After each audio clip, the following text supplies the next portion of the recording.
Hello, hello. I just heard that the thingy is still crunchy. I might just disable it for today because I don't know what to do about it. I don't have the time at the moment to worry about it because I've not been getting that much sleep recently because I've been testing for nationals, and I've reset it a couple of times. I have no idea why it's doing that, but alas. I might just turn down the volume of the thing if it keeps happening. Anyways, hello everybody to the Wednesday stream. Sorry for not streaming yesterday. I've just been busy with nationals prep and everything. Usually every night. So I've not been up to date with all the stuff that I wanted to be doing. So I needed to take a day off. But we are back. We are back, and you're also getting a bonus stream this week because there's a Challenger Cup on Sunday as well. So we're going to be live over the course of the weekend as well. And yeah, all that good stuff. Welcome back, everybody. Dolfred, thank you for the early prime. I appreciate that. Thank you for your support. And I hope you're all doing well. When is Nationals? Nationals is next week. Not this upcoming weekend, the weekend after for me. Because I am playing the French Nationals in 1.5 weeks. Sunday is also the 3v3 Startup Cup. I know. They asked me to commentate actually alongside Lampy, and I wanted to, but I had a Challenger Cup on the same day, so I couldn't. But that is also happening. Yeah. All right. So because I've been so busy outside of stream, this week I don't have much prepared. I know I said last week I was going to prepare some remote duel stuff. I haven't done that yet. So we're not doing that today. We might do it tomorrow, but there's also the chance that we might not do it tomorrow because this week I want to stream. I do want to stream, but I can't be asked to really like prepare stuff and get stuff. I'm too busy outside of it because like when I'm not streaming, I'm like I'm just my head is just like preparing for nationals, right? It's just like all that, and I can't focus on that sort of stuff. So I'm like I'm fine streaming, but I'm like using most of my off stream time. Like it does not go into planning fancy stuff for the stream. I hope that's okay. So what we're going to do today is we're going to be, of course, looking at the new Master Duel Forbidden Limited List update. But after that, we are just going to go ahead and play some Yu-Gi-Oh! Because that's the thing I can do without too much prep, is I can go into Master Duel and play rated duels and try to climb as much as I can, because that's fun, and that doesn't need that much prep time, and that is something I'm good at. So that's what we're going to be doing on today's stream without too much of a hassle. So yeah, let's warm up and then get right to it.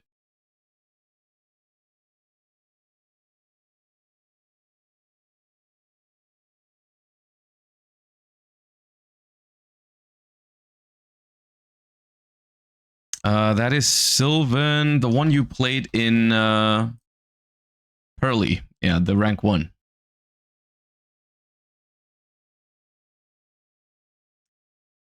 Ancient Gear Fist.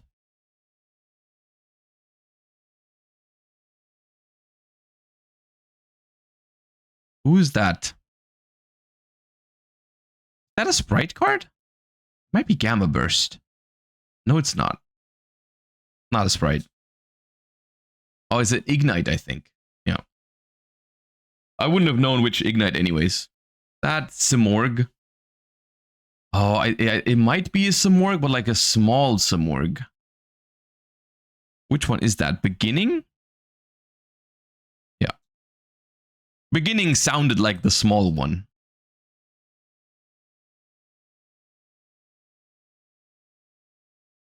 That's Fractal.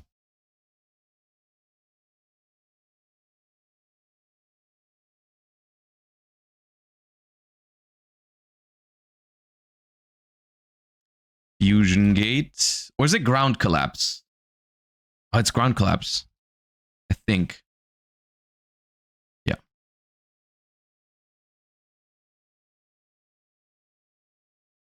That is Subterror Guru.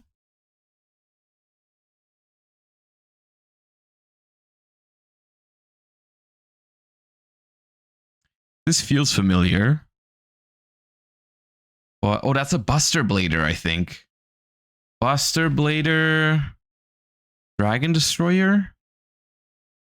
Buster Blader. Destruction Sword Master? Okay.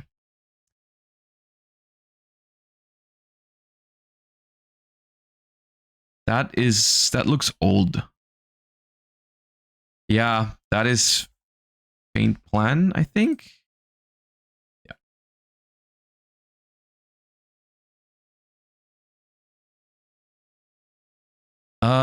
That is a Karakuri card. Is it Scroll? No, it's not Scroll. Karakuri Anatomy? Yeah.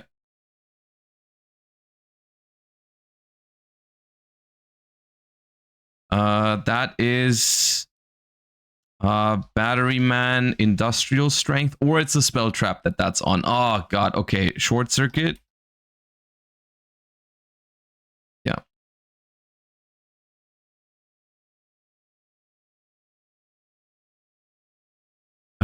Gem Armadillo? No. Gem Turtle? Turtle, okay.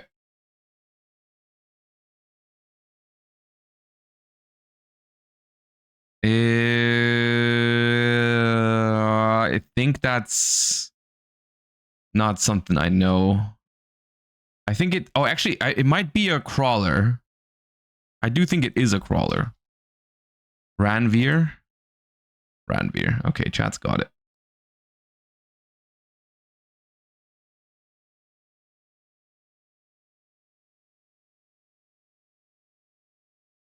I feel like Insector, but I'm not sure why. And I'm not sure what the name. It's not an Insector. No. Photon Hand. Okay. I know why I thought that looked like an Insector card. That's an appliancer. Appliancer socket. Yeah.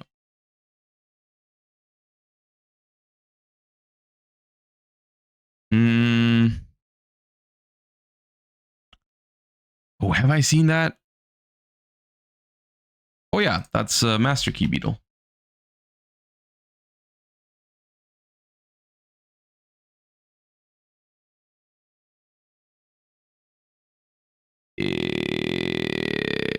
I've definitely seen this. Is it Ananta? I don't know. No. Vector Pendulum. I have a question. Is your name Joshua or Joshua? Well, it depends who's pronouncing it. In English, it is Josh. But in German, it is Joshua.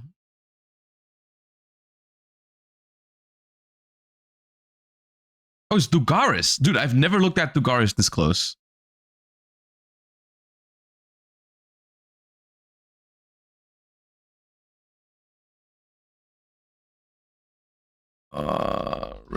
Rilliona. Glass. I knew it was a Megistus. Ooh. Oh, it feels familiar. What was it? It's a Vylon spell, I think. Omega Judgment. That sounds right. Yeah.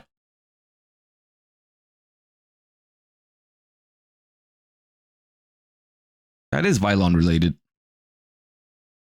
Ooh, that is Corolla, I think. No. That is a Vernus. No, it's not. Oh, it's Libromancer. Libromancer. I bonded? No. Realized?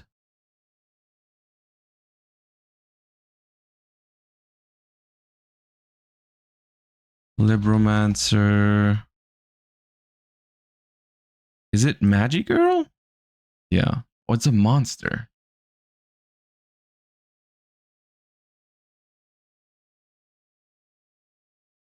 I don't know this one.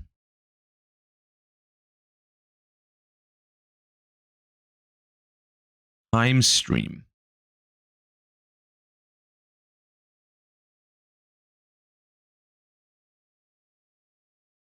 Fire Fist. But I can't tell what it is yet.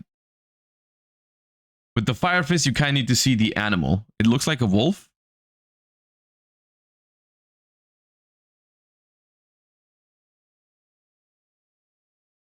Yeah. We kind of started off strong, but now we're falling off. Vampire. Which one is that? Hunter?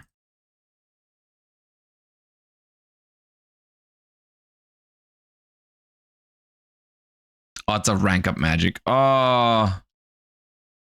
Please be Zexal Force. Thank God. That's like one of the few I can identify because it has the big eggs on it. Okay, I think it's replica. No? Is it? It's not the original, is it? No. It is. Okay. I thought it wasn't. Who that? This is a trap, I believe. Tag. Tag? No. Desperate tag.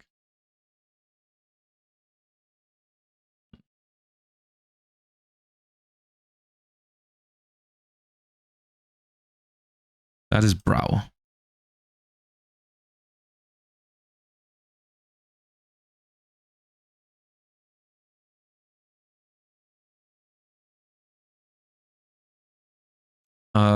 That looks like ancient gear, but spelled trap. Which I don't know. Ah, Gemini counter. Right, they do have a Gemini, the ancient gears. Red Eyes Fang with chain, please.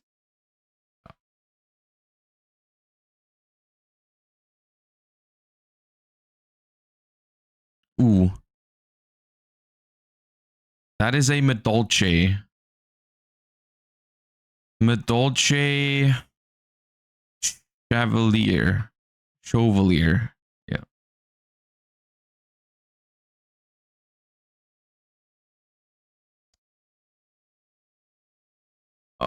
Ivy. It's not Ivy Shackles, I don't think. No. Raging Mad Plants. Raging Mad Plants. That sounds right.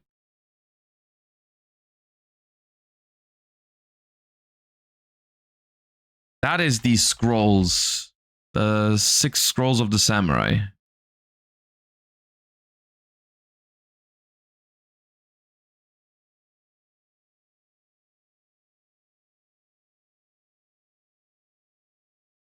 Probably some Supreme King something.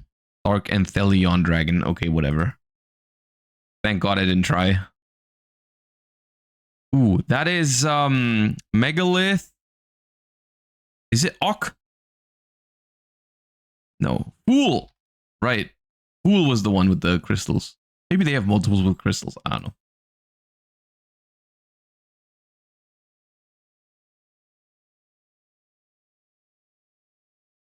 It feels somewhat familiar. Oh, that's a Speedroid.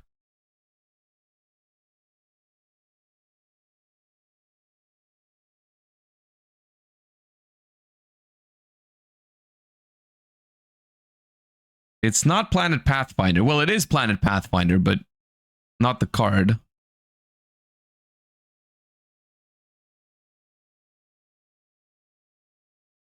Tannhauser Gate? What? Tannhauser Gate. Okay. I don't know what that means. Oh, this is like the not flagship. Is it? It's not flagship. It's not Ursatron, I don't think.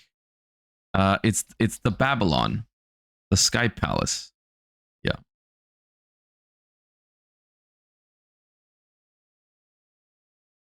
That is Royal Firestorm Guards, I think. Yeah.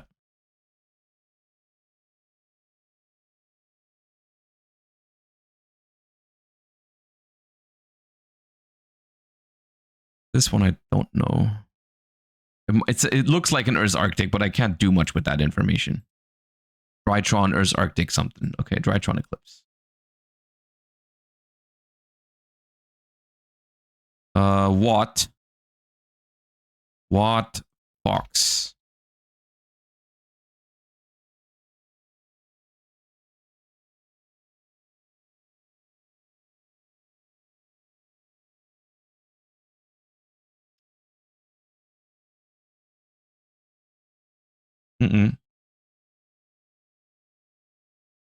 Deep Space Cruiser. Okay. Getting some tough ones here. What's that? Don't know. Centaur Mina. Okay.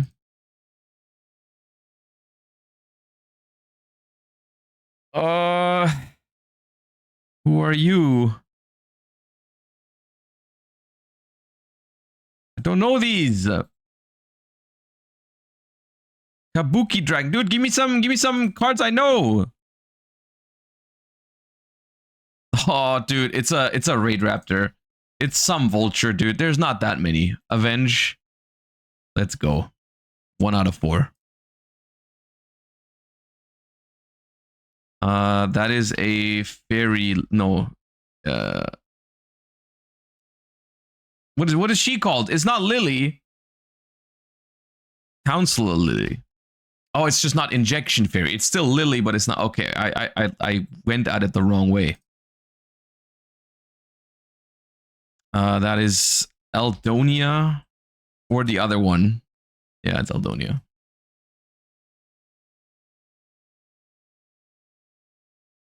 Oh, that is something Wasteland. Yeah.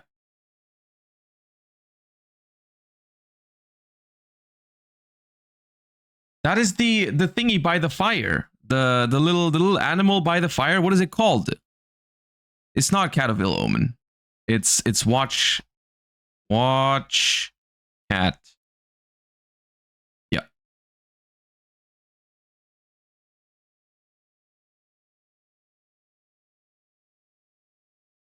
I've seen this before. It's got like a weird name, like Doribu or something. Dogu? Yeah, whatever. 802. Not washed.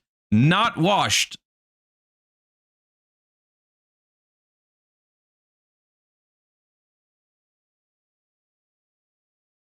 Almost, though. Almost washed, but not quite.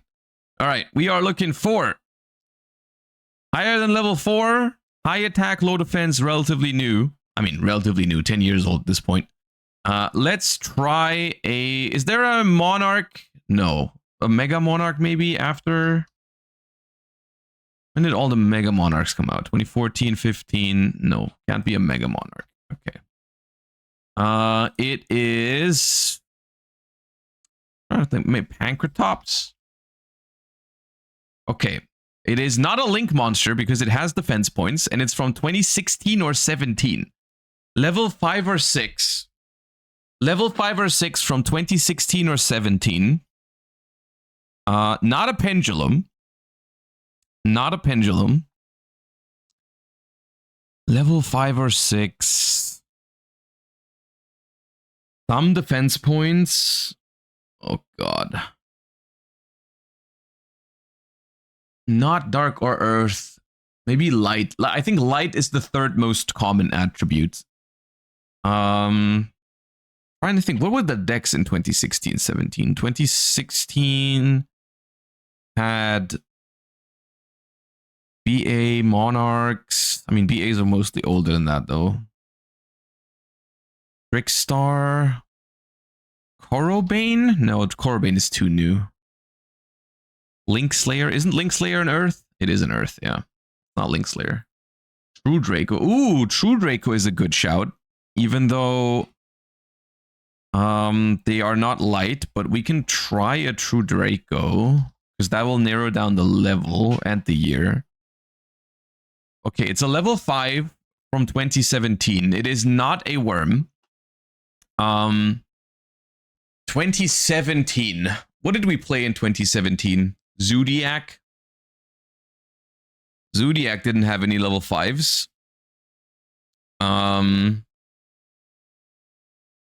Rubber band play. You are not okay. Come on. Rubber band. That has 0 defense. That didn't even work. Okay. Well, it is light or water. Solfefnir. Isn't that a machine? That is a machine. Boot staggered. That's a Cybers. I know this card. I know this card. I've seen it. I had it in my auto duel deck in Duel Links for a while. Is why I know that card.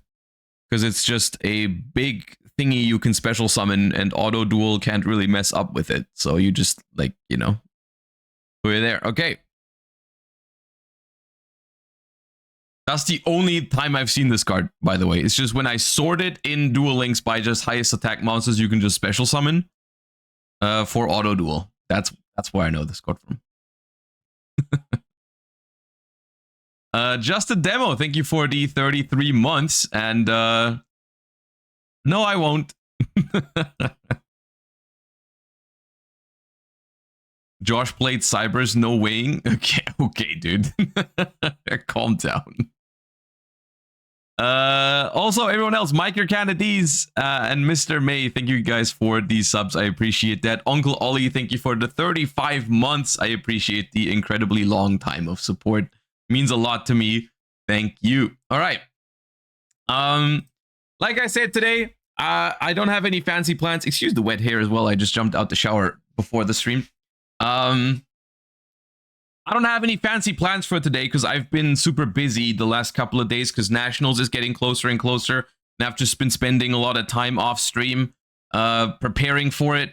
So not as much time as I would like to like plan out all the things we're doing on stream and on YouTube and so on and so forth. I'm kind of a little bit behind on that, but it is what it is. It's just something I have kind of like come to terms with, that if there's a lot of tournaments going on, like Nationals and then the Master Duel Worlds qualifier and then Euros, I've just kind of have to come to terms with the fact that I'm going to be very busy and stressed during those times. So I just have to like try and have the streams be more calm and just be what I have them be, the stuff that I'm like comfortable and don't have to prepare too much for it.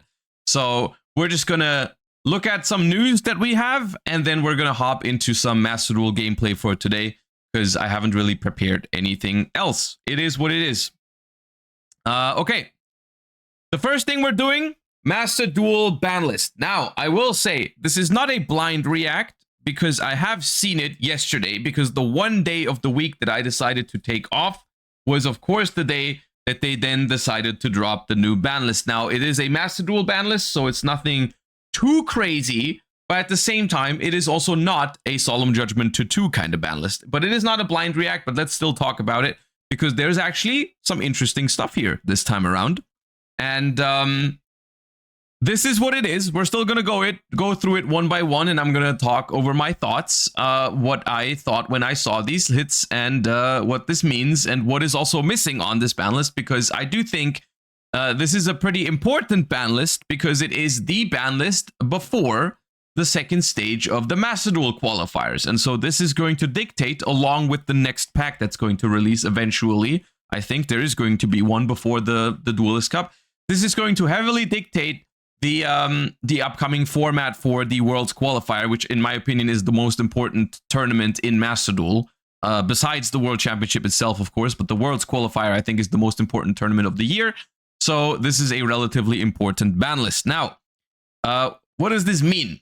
one bonfire, one original sinful spoils. All right, let's get these out of the way because on the one hand, they are the most important changes on this ban list. On the other hand, they also are the ones that are the easiest to talk about, quote unquote. Because bonfire to 1, straight up, is a solid hit. This card is at 1 in the TCG and the OCG, and that is fine. It is, of course, a consistency hit.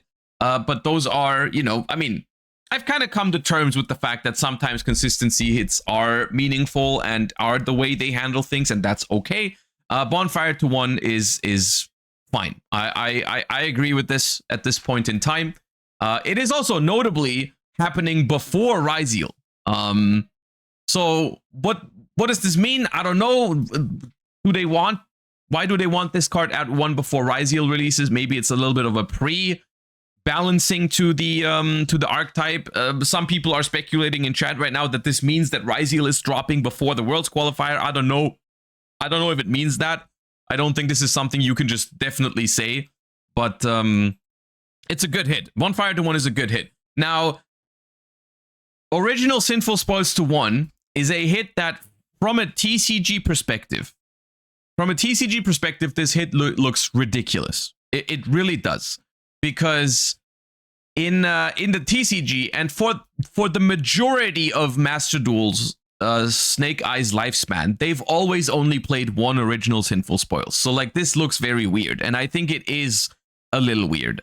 However, in Master Duel, currently, if you just think about the currently most popular version of Snake Eyes that is still somewhat viable and pretty strong actually over the last couple of days, is the Millennium Fiendsmith Snake Eye, and that deck actually runs multiple copies of original sinful spoils. It actually does, because it wants to draw the card, because you can no longer use the Fiendsmith cards, and by extension also the Millennium cards to access the Snake Eye cards, because Beatrice is banned. So people play 2 to 3 most of the time, 3 original sinful spoils, simply because both the Fiendsmith engine and the Millennium engine give you great ways to access face-up cards on the field that you can just send, right? Like after you've done your Millennium stuff, you have a Yugioh Temple on the board that you don't need. If you're doing Fiendsmith stuff, you have a Sequence or a Requiem equipped at some point that you can just send.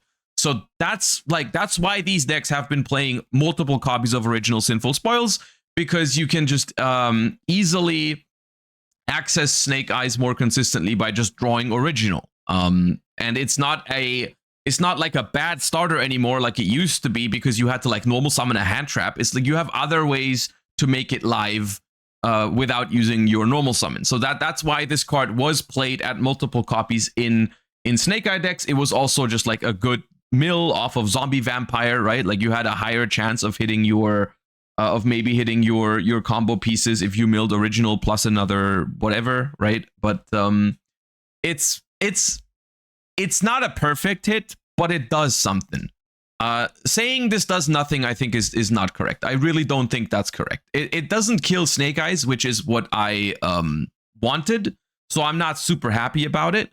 But it does do something to the current version of Snake Eyes. It really does. The current version of Snake Eye plays 3 copies of this card for a good reason. But the thing is that this is replaceable, right? Like you can just play more copies of Snake Eye Oak, for example, which I don't know how many copies of Snake Eye Oak they're running at the moment. Maybe it's 2, maybe it's just 1, but you can technically also play like 3 Oaks, and then you can still like, you know, do the Millennium thing, have a Yugioh Temple up, normal summon Oak, and then just send the Temple, go into Ash that way, and that's kind of fine, right? So like currently, I think they're doing 3 original, 1 Oak, and you can just switch this around now. You can just go 3 Oak, 1 original, and that's fine. Oak is also a very good hit off of Zombie Vampire to get into the Snake Eye card. So this is, I think, the overarching thing about this decision is like this does not kill Snake Eye.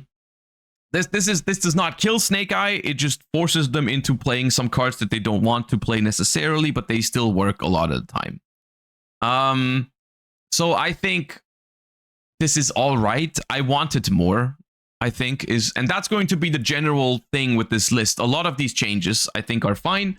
I just wanted a little bit more. especially in regards to Snake Eye with the Duelist Cup coming up. I really don't want to be playing against Snake Eyes all the time.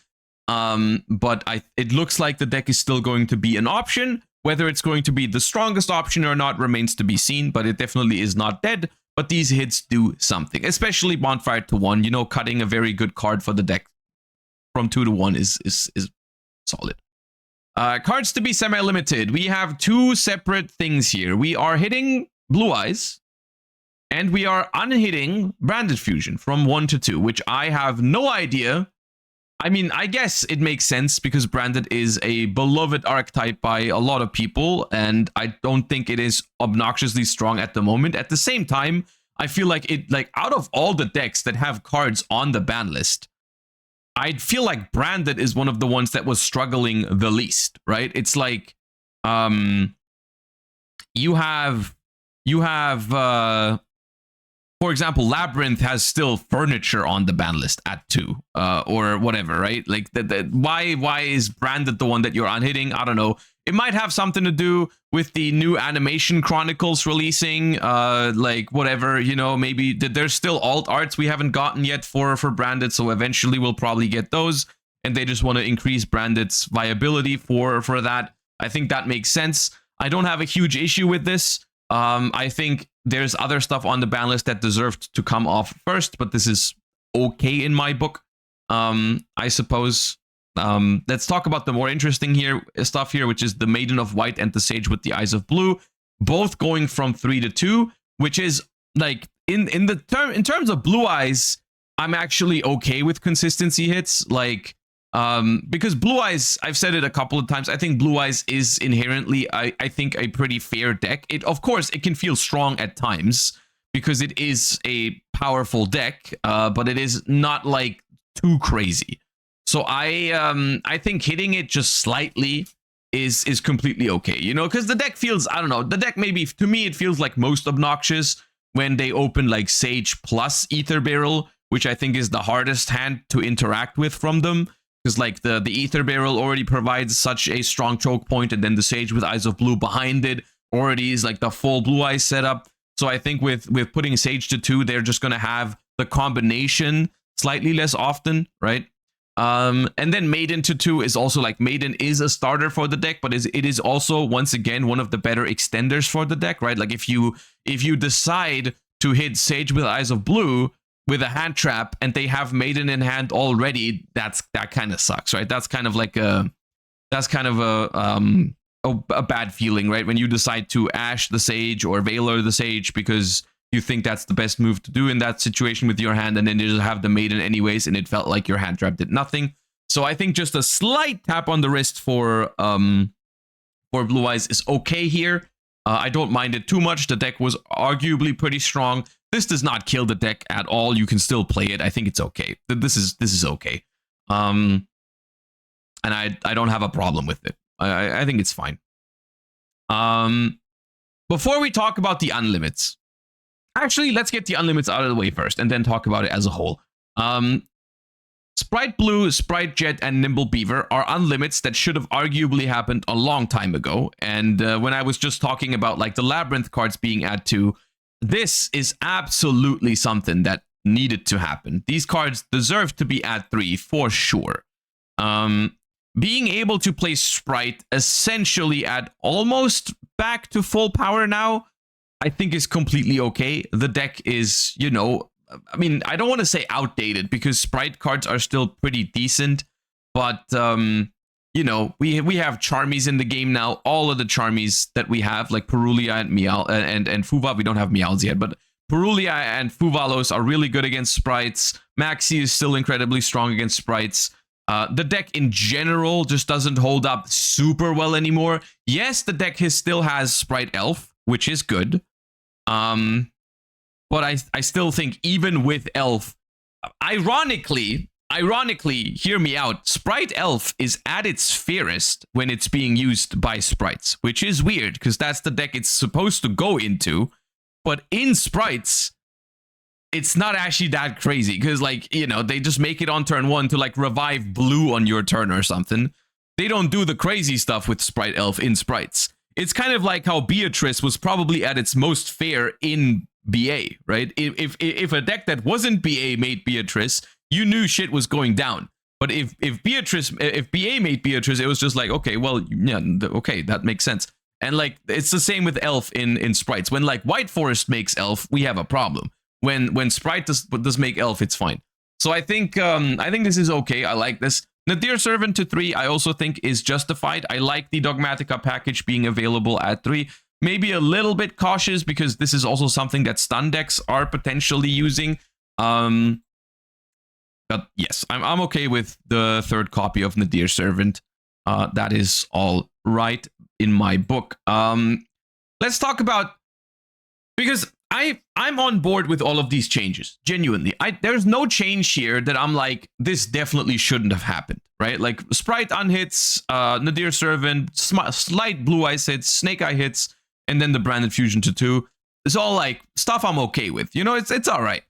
There's a few things I want to bring up that I think would have helped the current format a lot, especially in regards to the upcoming Duelist Cup once again, right? Because next month, under this ban list, I don't think there's going to be another update until then with a ban list. At least, I mean, I don't know. There's not going to be another ban list update before the Duelist Cup second stage or the Worlds Qualifier, whatever you want to call it.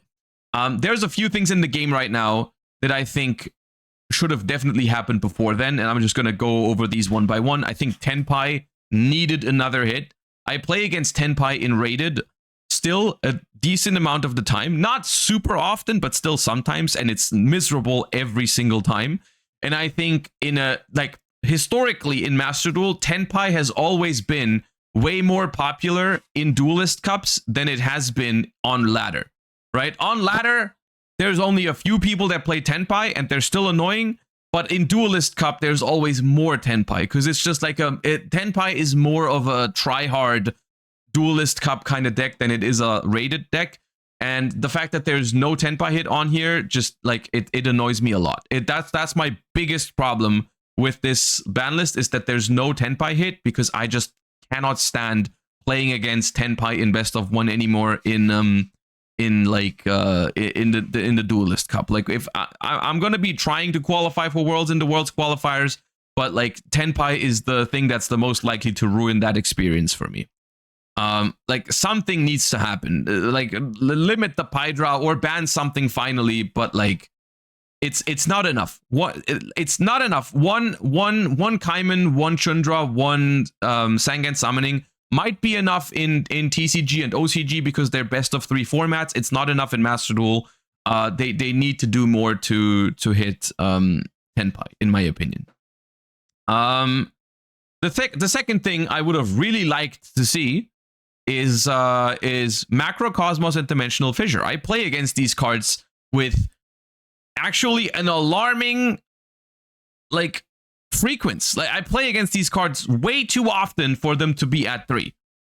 That it's I don't know, it's so cringe. It's so cringe. It's like you guys are saying Mermail, which I resonate with. I do agree Mermail should probably be hit at some point. At the same time though, I play against it almost never, and it is arguably, I mean, it's probably too new for it to be hit. But it's just like whether it's Kashtira or Exodia or whatever, the amount of decks that just activate Di-Fi and Macrocosmos against you is, I don't know, it's like way too many. It's way too many.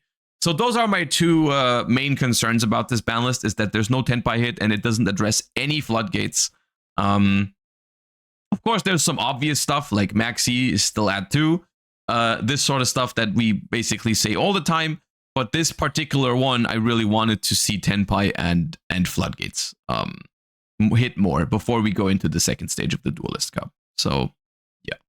Other than that, it's fine. It's like maybe a 5 out of 10, 6 out of 10, which is, I mean, for Master Duel standards, that's pretty good because most of their ban list updates are like 2 out of 10s. This one is like above average for Master Duel, but still not great.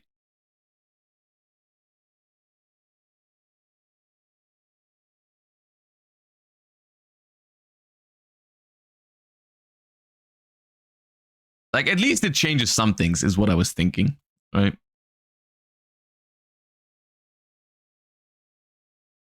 Eight out of 10. I would not call it an 8 out of 10. I don't know. Give me your ratings, chat. I am interested in hearing it, but I think 8 out of 10 is way too good. It's not an 8 out of 10, dude. It's not an 8 out of 10 because there's definitely things missing before it's before the second stage of the Duelist Cup. Like I already know that with this changes, some of the most popular decks in the second stage are going to be Tenpai and like Kashtira and Exodia Stun, and that is just not good. That is just one major goal or two major goals missed completely, right? And then it didn't properly hit Snake Eyes. So yeah.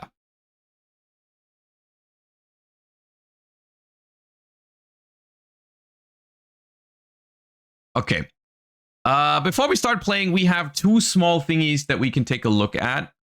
Nothing too crazy, I believe, but just wanted to bring it up. We have a new V-Jump promo announced.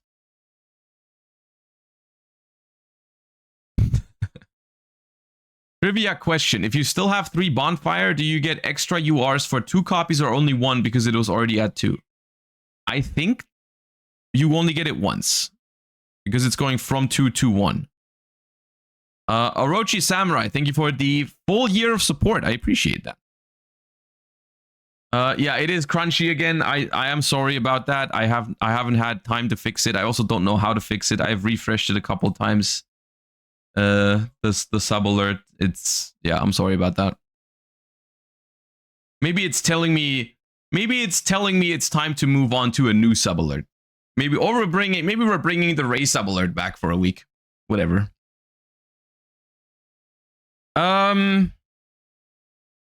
We don't have an effect to react to yet, which is why I'm saying it's a small piece of news. It is just the announcement of a card that we're going to see at some point in the next couple of days.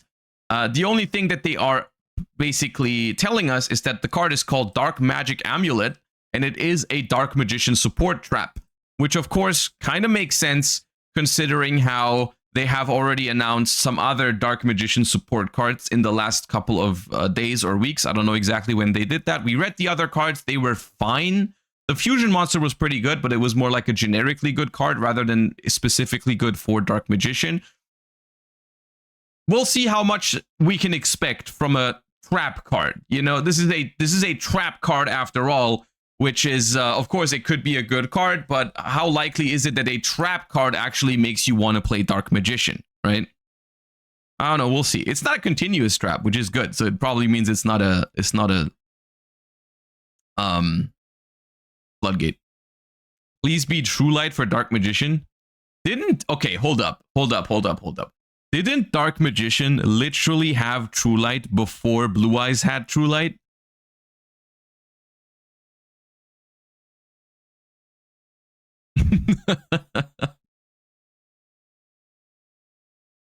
Man. It's just, I think, if I remember correctly, the Dark Magician one, I think is called Eternal Soul. I think it's just worse, right? Because it's probably the older card, and they just decided to make a better version of it. Because it's just, yeah, it has like the same, like every Dark Magician is unaffected. If this face-up card leaves the field, destroy all your monsters. You can only use the following effects once per turn. It's either special a Dark Magician from hand or grave, or add, like, yeah, this effect is just worse.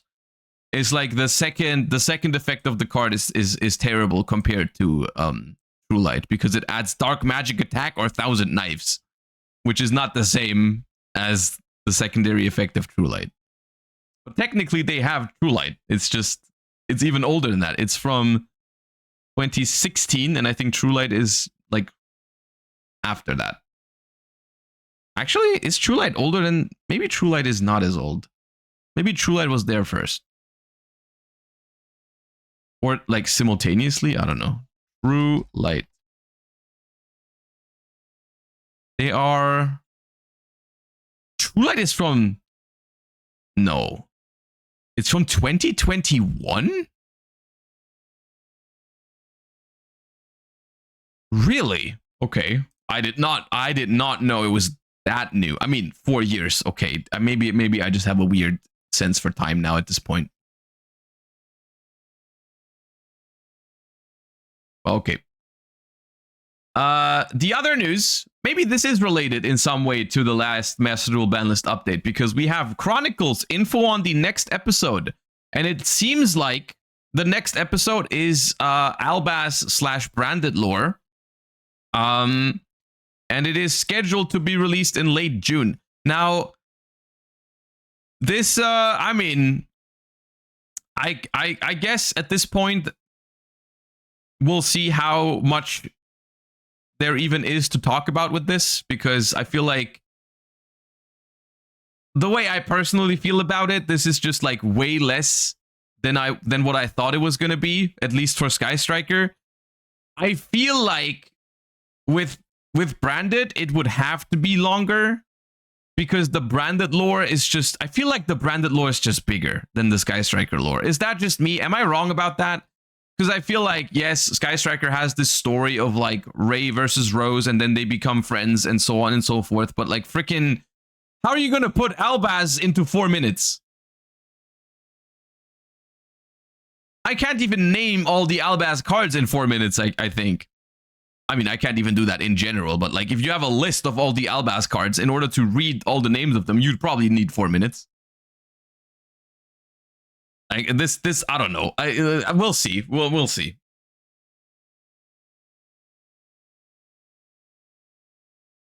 Maybe if they just focus on just one part of the story, they could make it happen in a very short time frame. I don't know.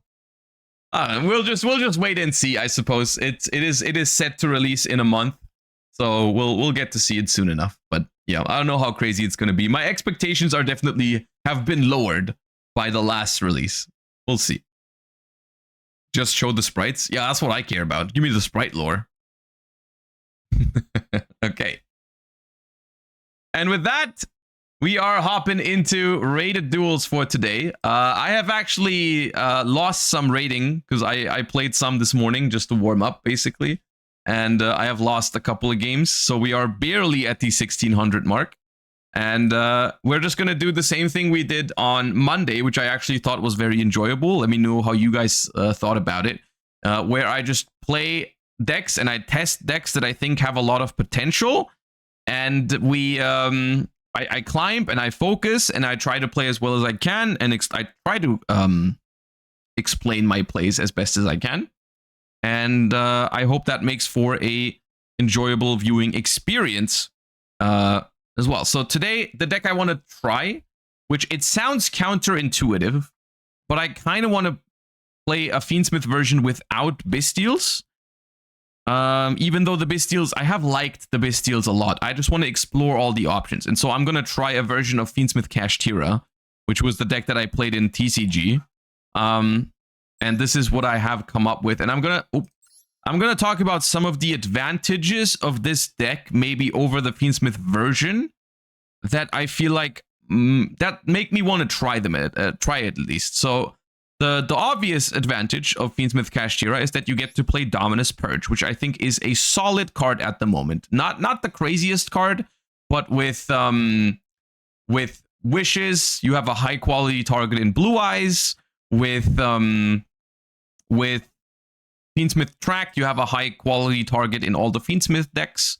I think Dominus Purge is a pretty good card at the moment. You can negate Max C when you're going second, which has been a huge issue with me with Fiendsmith decks. Is like when I hand trap my opponent, they make a small board and I want to play into it and they have Max C. That's been a problem. So negating Max C when you have Purge is relevant against every deck. And then you also, I think this deck is much better at playing Molcharmi Fuvalos than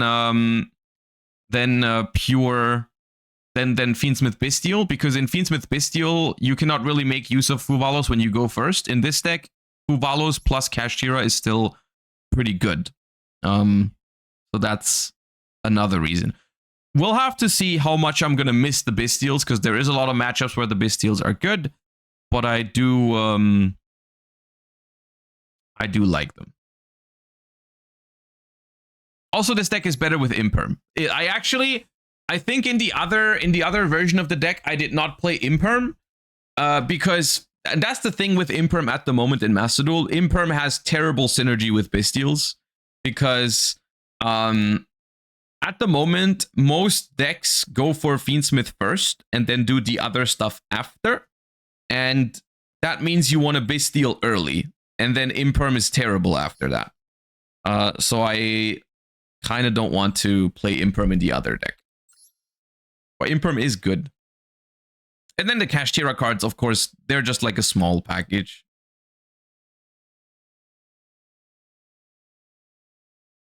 What does the full armored Xyz do? It's just to get 4 material Zeus. With M7 or Caesar.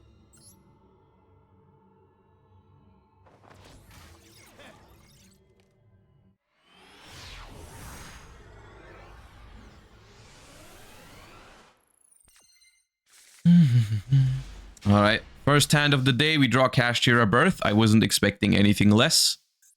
But at least we have the Unicorn with it, which is better than having Birth alone. Also, I've just been struggling against Maxi and Mulcharmies with the other deck. With Fiendsmith Bestial. And the Kashtira cards give me at least some way to like some counterplay to it.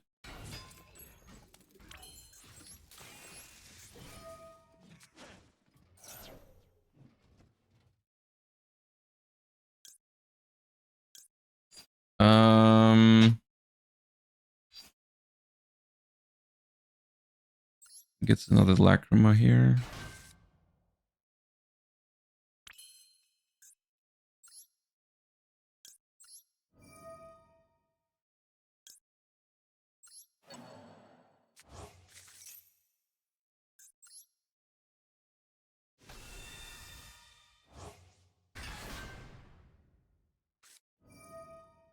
That's fine.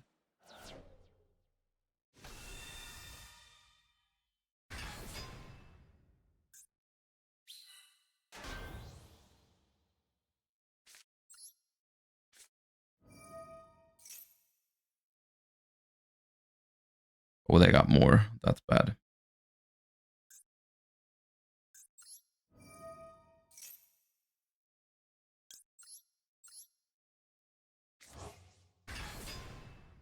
Don't know what that is.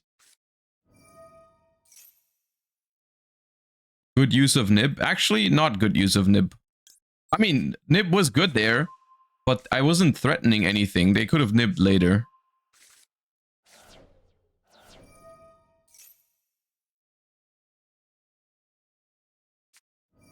Hey, dude.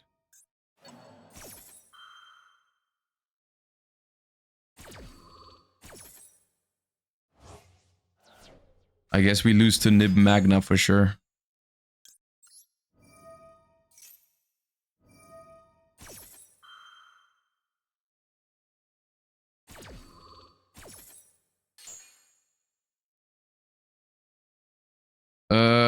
It's Blue Eyes. They play 3 spirits. They only play 2 of this, but they can just attack my unicorn. I don't think we can win this game.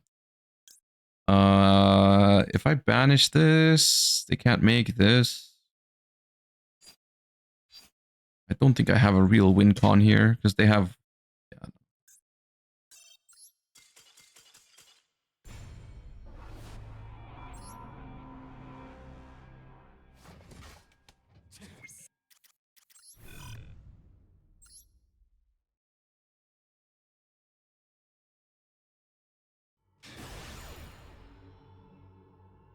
Magna is just a god card against Fiendsmith control.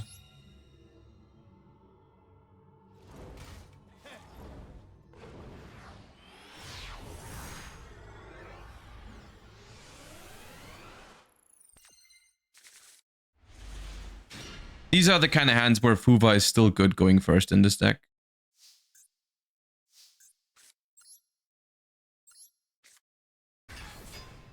Because I don't mind normal summoning it to go into Moon.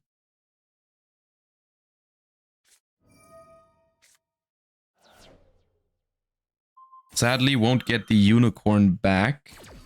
Because I'm not getting Birth here, but okay.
Isn't Baron better? I don't play Baron.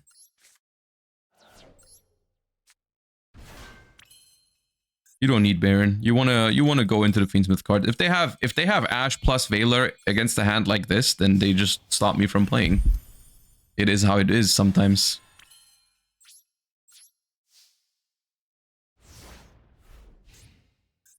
Do you think Snake Eye is still the best deck in Master Duel? I don't think it's the best deck, but I do think it's pretty strong, and that's annoying.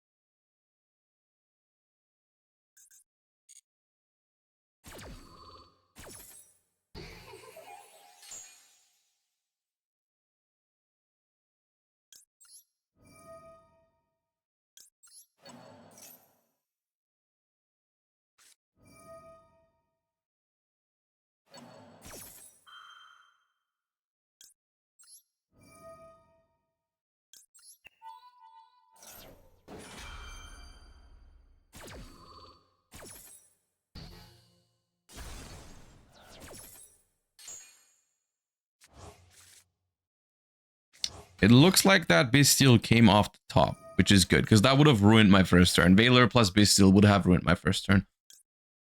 For sure.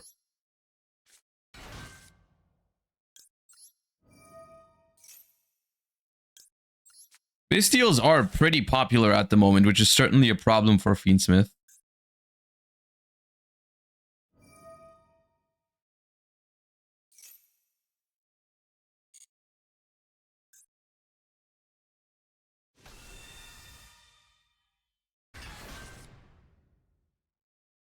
Do I send this? Nah, don't care.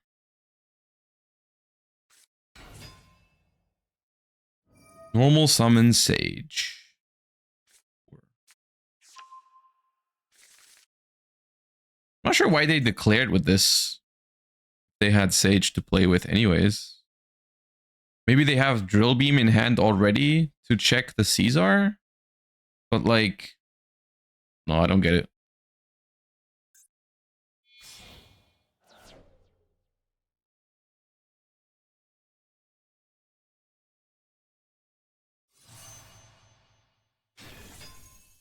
Blue Eyes Spirit Dragon. At the moment, they cannot negate my Paradise.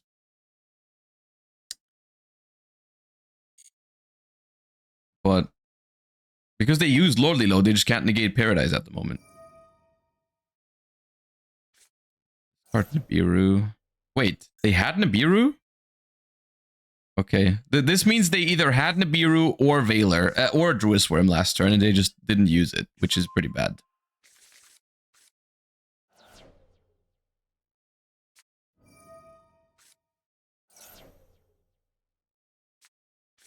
Nah, they get clapped.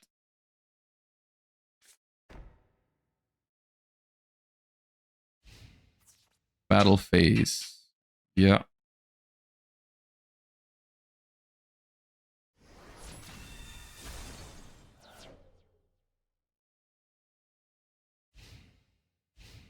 Phase. Okay.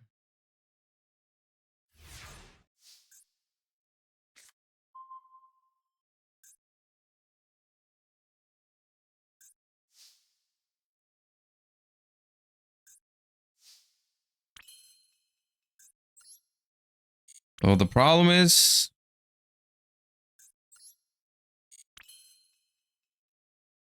Dancer.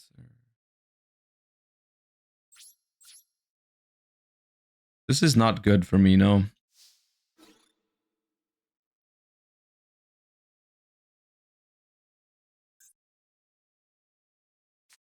Because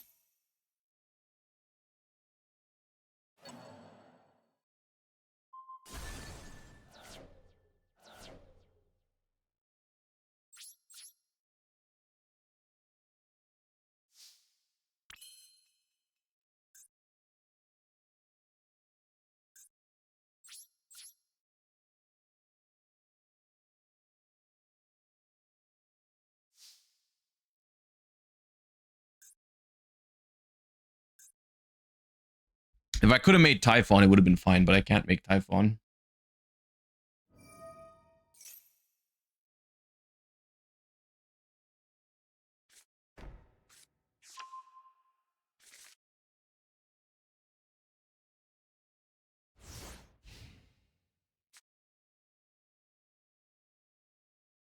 I should have probably just paradised this. I didn't think they were gonna play. I think I underestimated them, to be honest.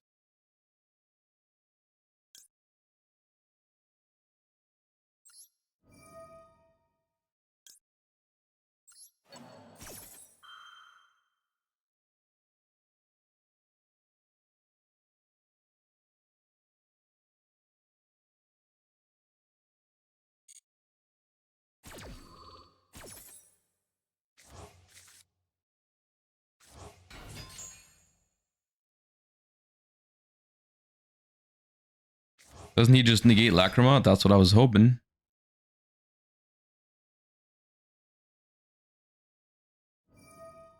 Because then he gets smoked by Paradise.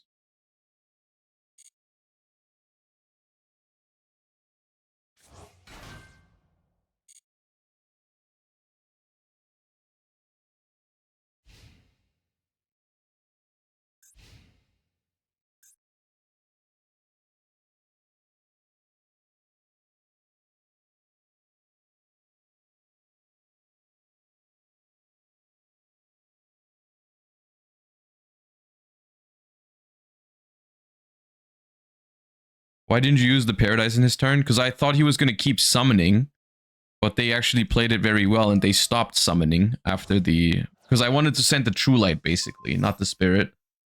It was greedy of me and they are punishing me for it. Basically.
Guys, not everyone who's playing well in Master 1 is a sniper, alright? Dude, just because they're playing around Nibiru and not playing into my obviously visible Fiendsmith in Paradise does not mean they're sniping, okay? Calm down.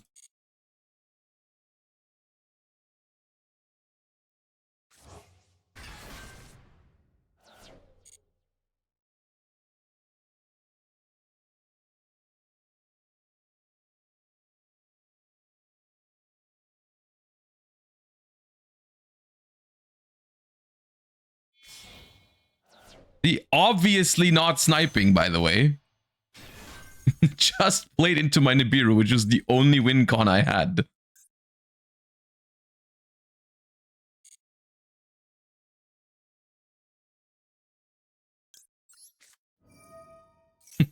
Obviously not sniping. Guys. I was not expecting them to play into that, to be honest, because they played very well until that point, and I feel like, from their perspective, there was no reason to play into that Nibiru. Because they had the game on lock. They had the Blue Eye Spirit Dragon on the board, negating my graveyard effects. They had Tyrant Dragon resetting Majesty every turn. I feel like they had it on lock. They did not have to summon 5 times there. I think.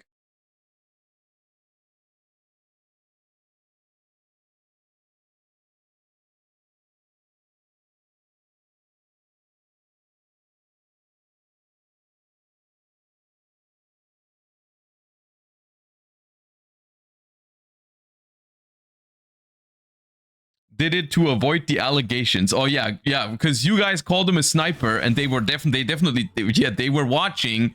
They were like, oh no, I gotta play into this Nibiru that I know is there, so that they stop thinking I'm okay. Now I see where your head's at. Okay, yep, that makes sense. That makes sense.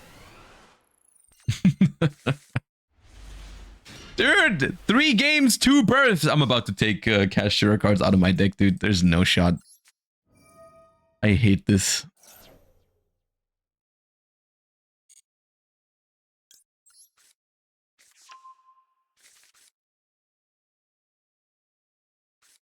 All right, we'll play next turn then. We will play next turn then. I do like setting Dominus Purge because I don't want to be locked out of SP Little Knight. That is like Dominus Purge back is like has serious downsides in this deck, specifically Little Knight. I mean, also Typhon is a problem for it. All right, so Blue Eyes again. There is a lot more Blue Eyes that I anticipated initially for this format. Like, there's so much Blue Eyes going on. Like, first 3 games of the stream are just Blue Eyes. Blue Eyes, Blue Eyes, Blue Eyes.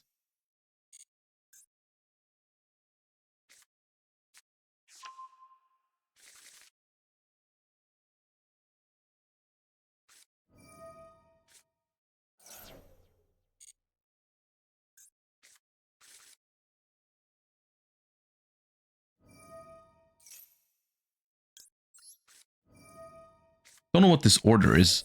Don't you normally try to set up Spirit Dragon before using True Light so that you can negate the graveyard effect in case you get Ghost Ogred? That was weird.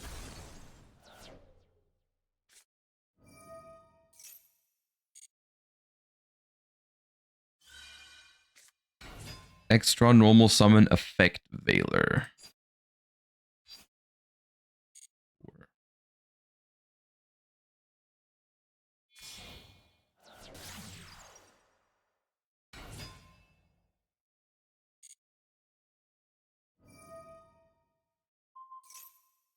I didn't maxi on summon because I want to get a guaranteed draw out of it.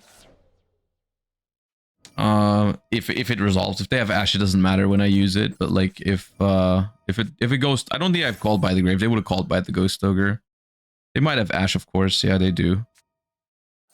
That's a problem.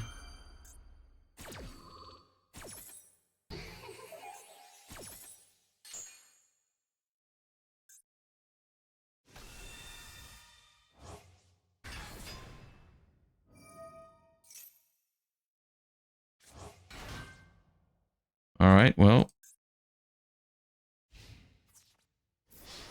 3,000 damage, and then it's going to be Spirit Dragon Pass, which Spirit Dragon is very obnoxious to deal with Fiendsmith. It's actually so annoying.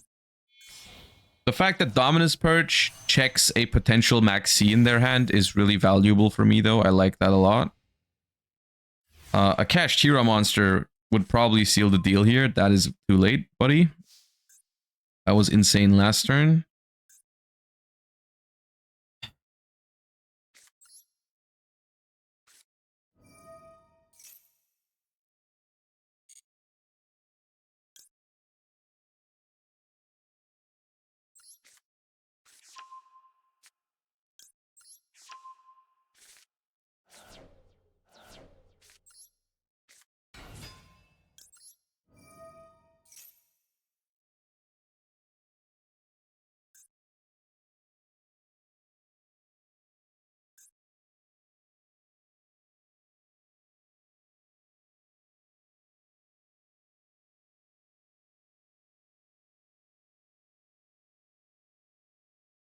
If only Nib was a light level 4 fiend. Bro. Yes. I'm sure the game would be in a much better spot if Nibiru was a level 4 light fiend. that's kind of what Master Duel is missing, and I've been saying that. I've been saying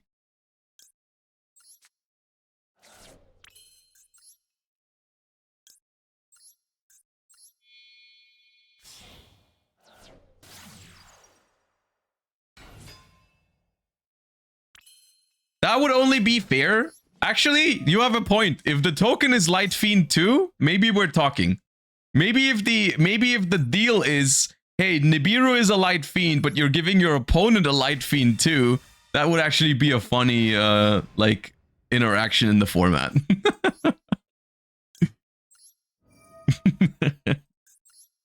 Like you nib your opponent and they just go Fiendsmith combo with it.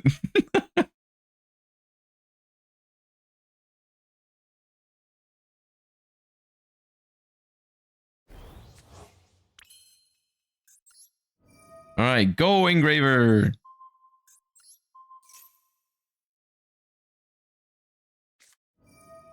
Baited the Veiler. Okay, good.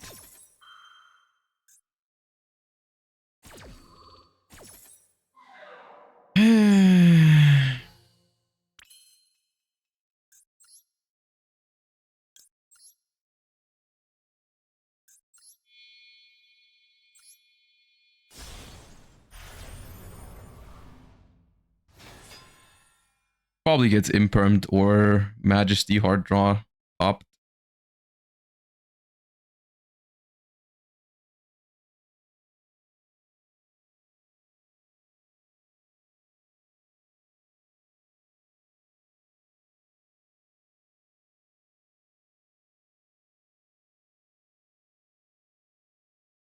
It's Purge. They probably would have purged Fract, right? Probably not Purge. It's most likely it's Imperm, which is a pretty good answer to what I have. Imperm here does actually put me in a very tough spot.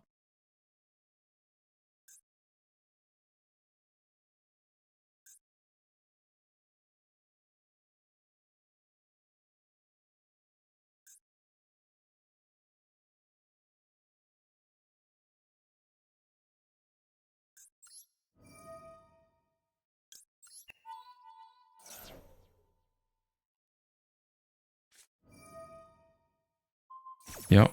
I mean, at this point, it's just the problem is here, their hand was just very strong because they drew no bad blue eyes cards, basically. They only drew bangers.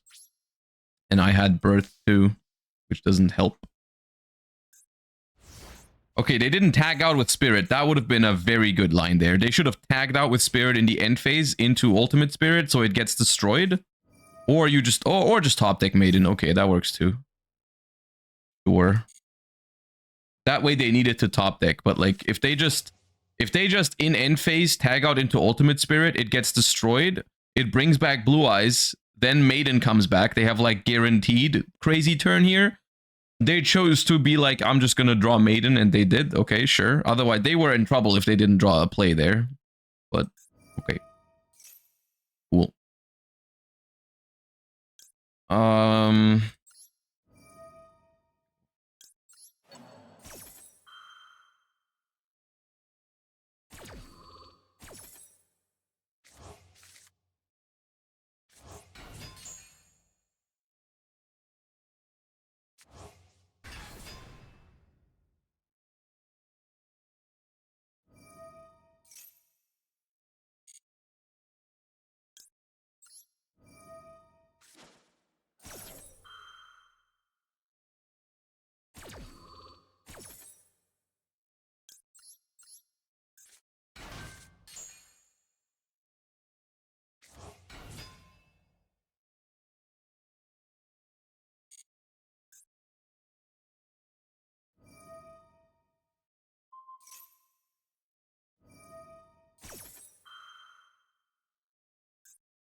Chain block, send True Light. What is happening?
All right, I guess. That's it. If that's what you want.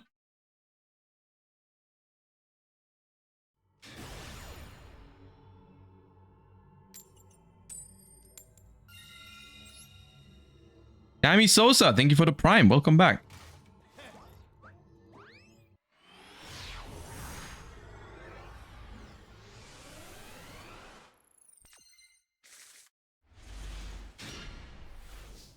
Dude, I play 2 bells and I draw double bells so often. It's...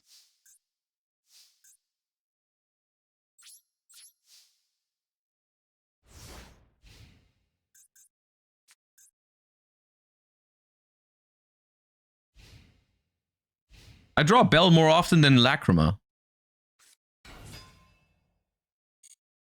Jesus Christ.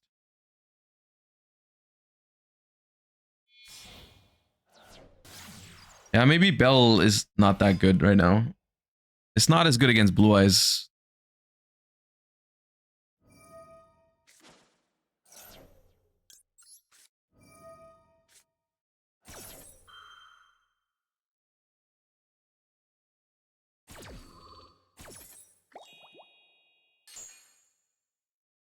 Summon from deck, please. Summon from deck. Okay, nice. At least.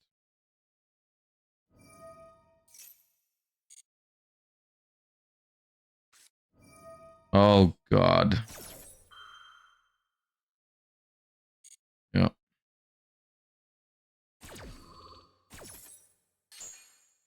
At least I got a draw out of it. Like, I can live with that.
Didn't even attack. Okay. Forgot that I went first.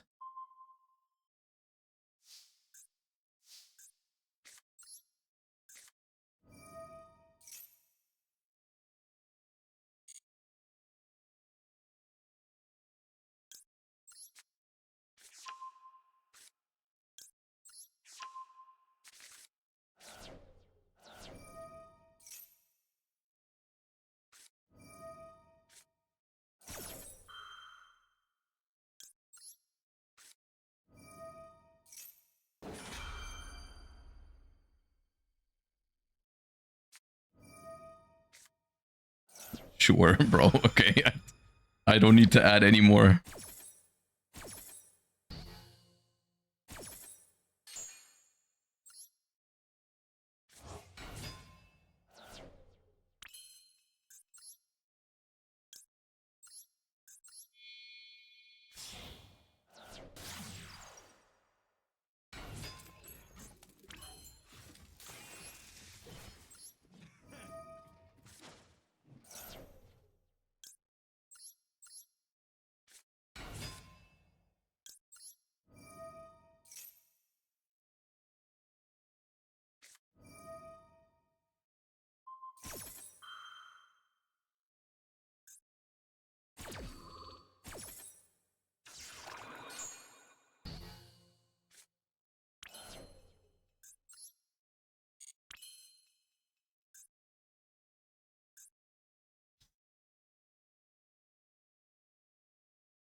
Muted? No, I just didn't talk.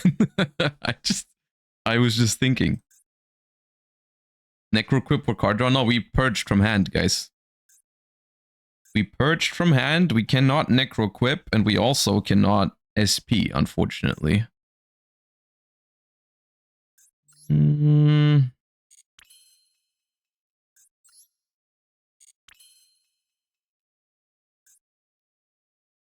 Sequence does not do much.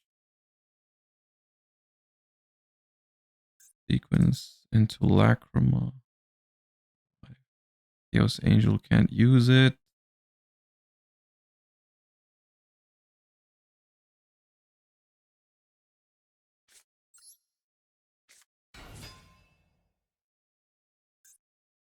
What? What do you have? Another Veiler?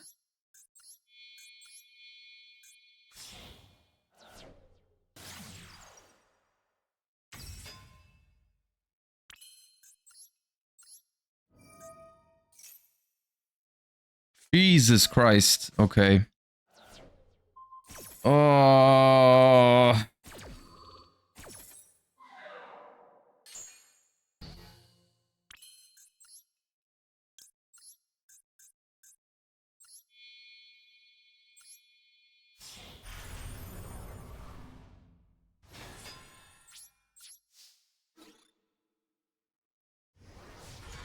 Can't bounce, unfortunately. Because now they have Lacrima to revive Sequence. Which I have to think about whether I'm allowing it or whether I use Ghost Spell on it. I think I have to allow it, though.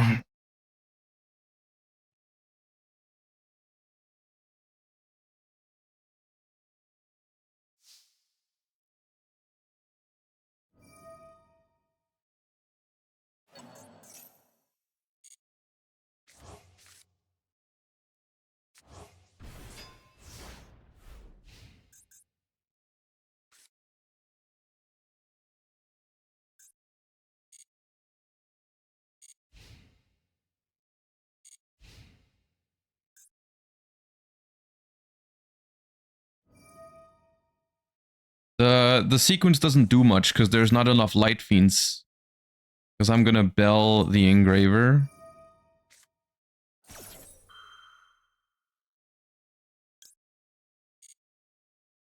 So there's only one Light Fiend in the graveyard right now.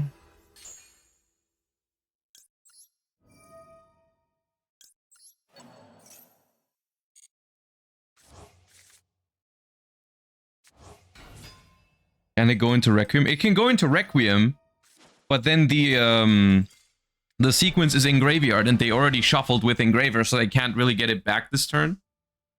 So that's fine.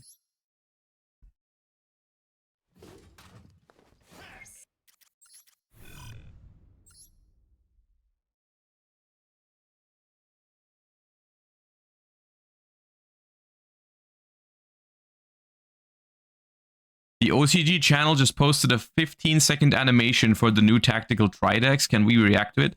Does it have, like, news in it? Like, what is the trailer showing? What are the new tactical Tryharding? It's Exosister and whatever, right? No, but it's cool. Okay, I'll remind me when this game ends. We'll check it out. I already have it open. I found it on Twitter immediately, so we can check it out in a second.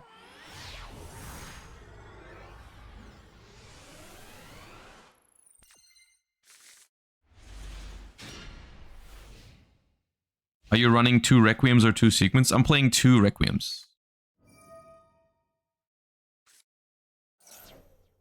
Dude, I'm drawing Bell so freaking often, man. The hand is good though. This hand's good. I mean, Bell is nice here in this hand because it protects from called by on okay, so Veiler on. Try to prevent the True Light, I think is okay against Blue Eyes.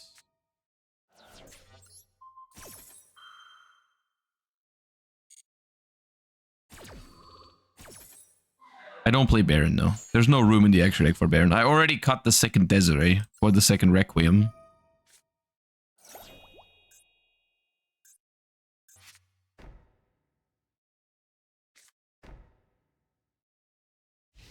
Okay. Ooh.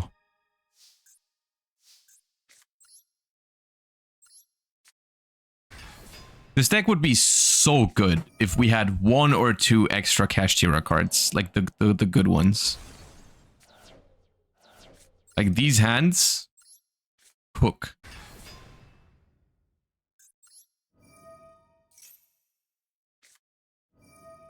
Okay, that's kind of cracked. That's kind of broken.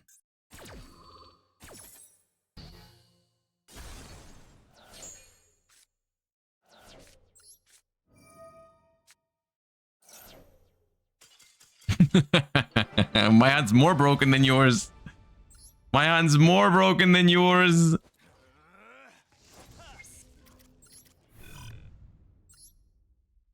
Ah, trailer. Okay, I almost forgot. I almost forgot. Hold up. That because it was such a quick game, I didn't really. Okay, so Konami Japan has brought their animation team on board to breathe life into the card game, making it feel more alive. This time they used it for a commercial featuring the new tactical Tridecks, Exo Sisters, and Rescue Ace. Okay, sounds cool.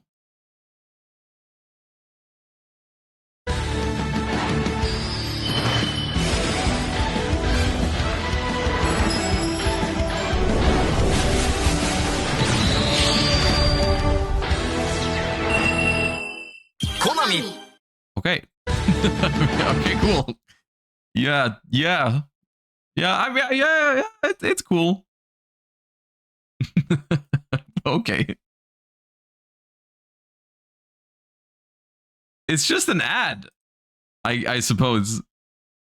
But yes, it was okay. I genuinely right now am not entirely sure how much I'm liking the Mold Charmy so far. I feel like it's very hit or miss. Because a lot of the time I draw 0 cards off of it, and I don't like when that happens. But,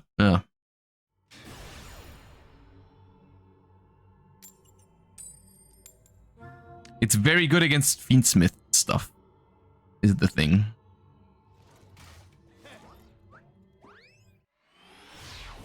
Blue Eyes bad versus Blue Eyes? I think that's one of the biggest problems, yeah. And there's just a lot of Blue Eyes right now.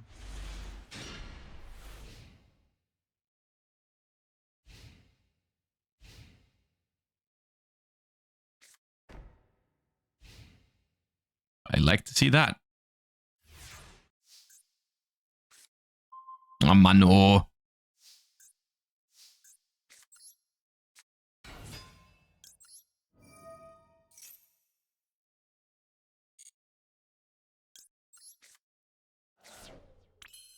The thing is, I'm pretty sure the chances I'm getting max seed here are pretty high. Because, you know, Bricked Hand often has that kind of cards in them, but we'll see. Called by the Grave. Okay, that's not pleasant, but it's not as bad as getting max seed in this position. I can live with that. Especially because I play 2 Requiems, so we can recover from this.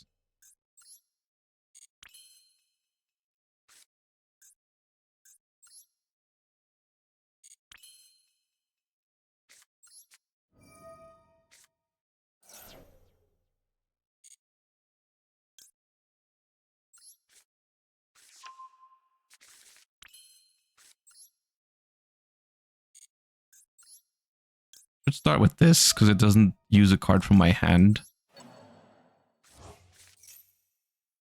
Okay, nice. Nice.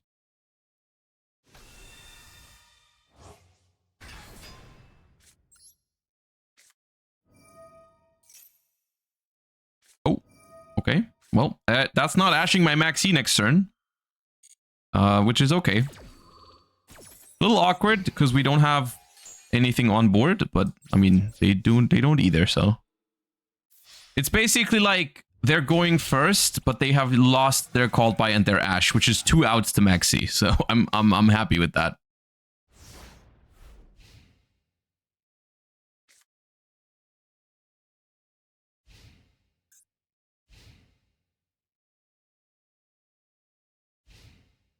Sick.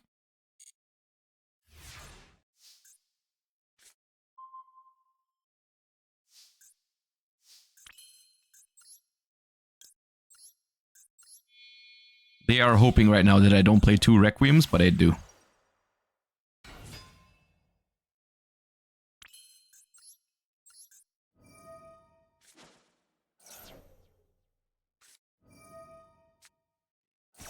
That's annoying. How likely is it that I can go for game here? Not really.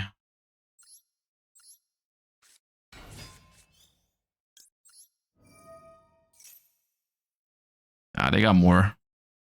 They got more stuff.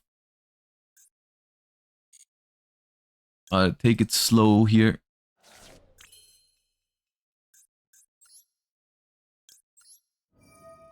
It'll do damage.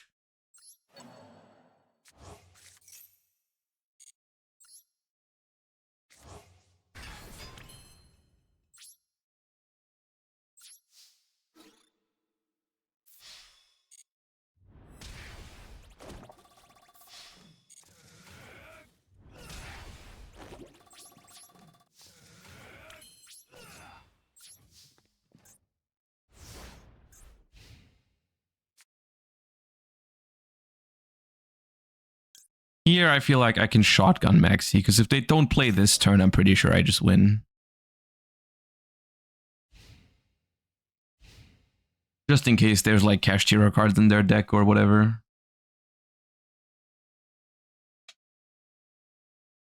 Did Cash even do a thing in the last duels? Bro, there's like 4 Cash Hero cards. Yes, they did something in the literal duel before this.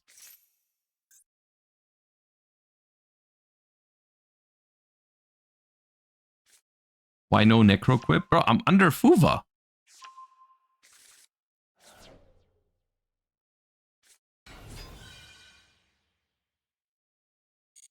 Do not Velo the Elder. Thank you.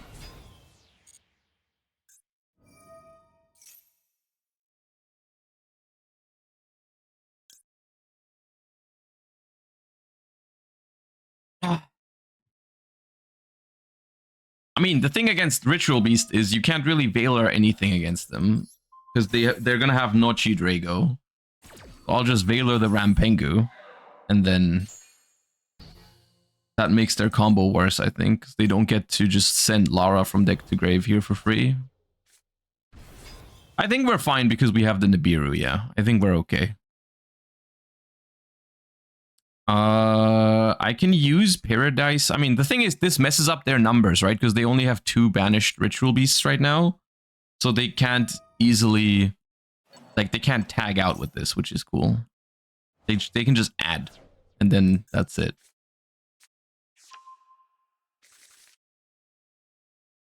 They can banish them now to go for Nochi, but that's alright.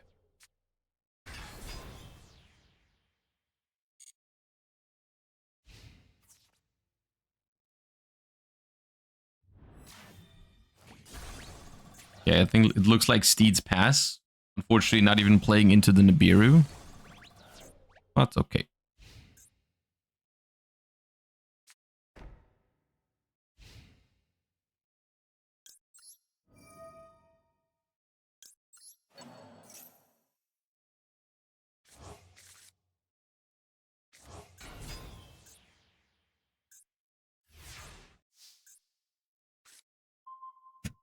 Bro, my max seed draws were 2 Lacrima and Tract.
Fib, thank you for the 5 months. Welcome back. Appreciate the prime.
If I make Caesar here, I don't win this turn.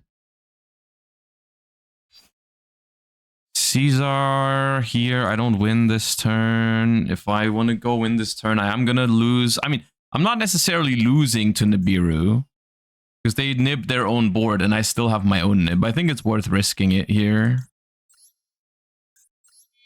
Probably okay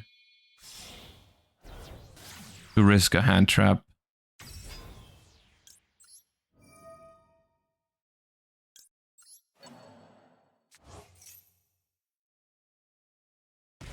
Because they have a response window, but that's just because of the fusion effects.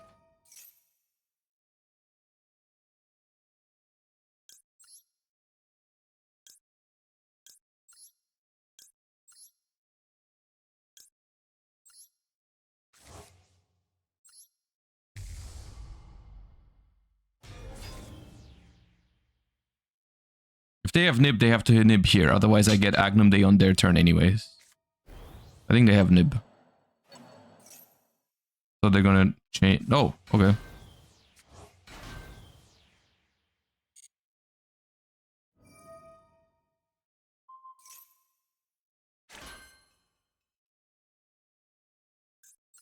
Okay. Bro got rotated.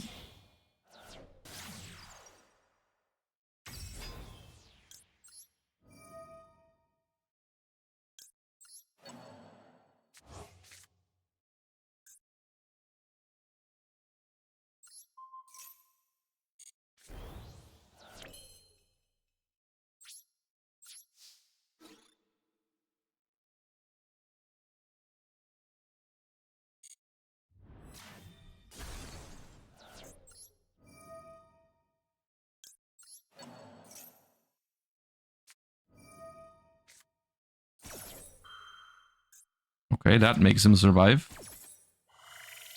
I don't think it wins, but it makes him survive. Because I still get Desiree, it just doesn't do piercing now.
Unfortunately, I don't play 2 Desiree in this version, so in this instance, I cannot actually... The Paradise is not a disruption at the moment, which is kind of sad.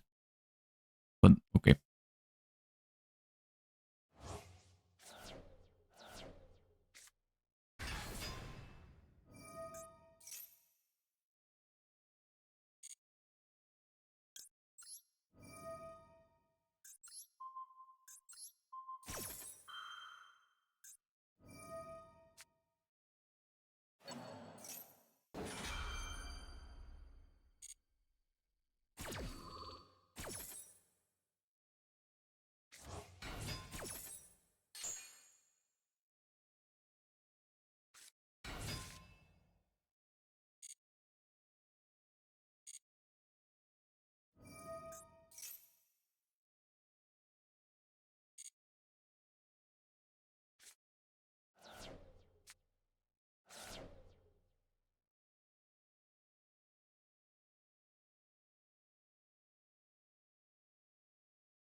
think it's okay here.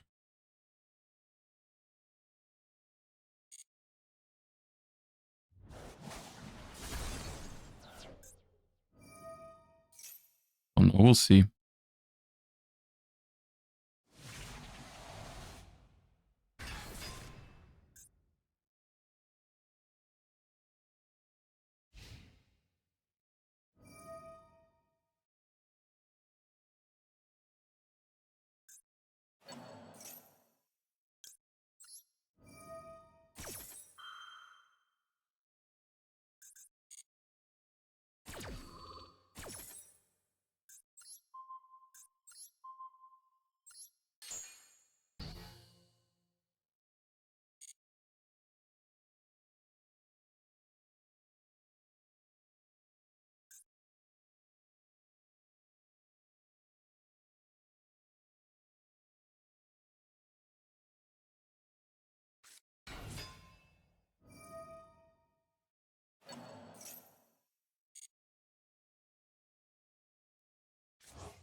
I don't think this deck feels strong enough going first, because you just don't have Unicorn Fenrir often enough. So it's just like, sometimes you draw Fuva going first and it feels bad. Sometimes you only have Fiendsmith or not even Fiendsmith.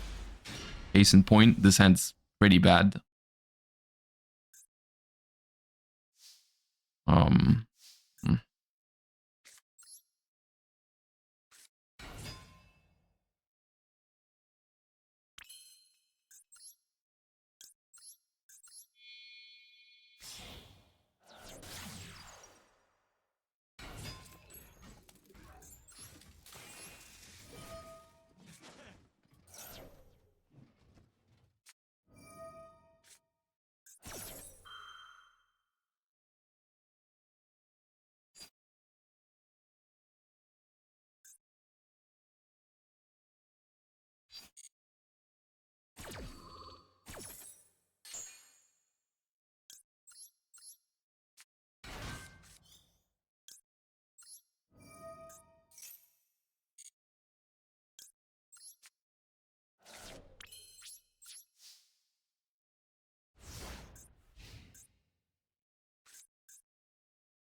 Yeah, I mean, the hand wasn't great, but the games are just like, this is just like the mass duel special, right? Get max seat, then get called by it.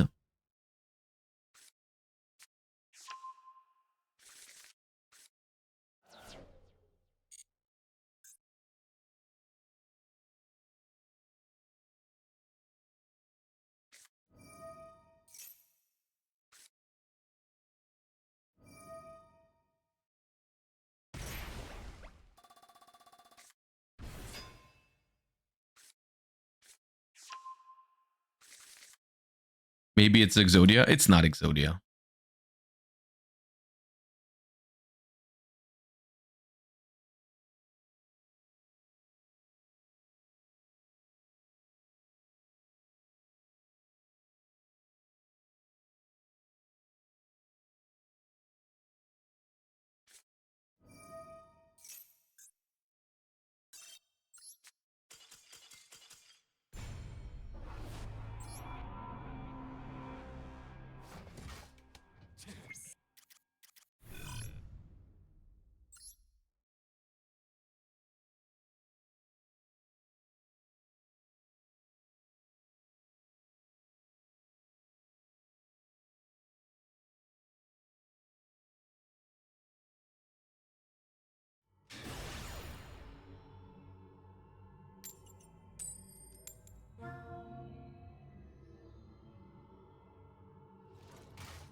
It's interesting they used Called By when they had Bonfire. Don't know if I agree with that, but didn't really matter in that. Maybe they had an Ash as an out to Maxi anyways, but that's a pretty good Ghost Ogre actually.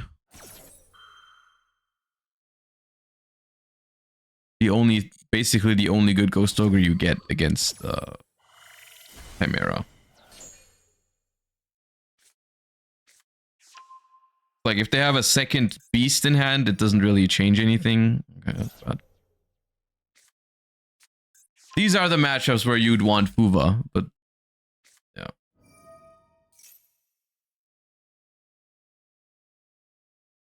It's just a Master Duel issue. Sometimes you draw the hands going first that can't out Maxi, and then you draw the hands that can out Maxi when you're going second. So.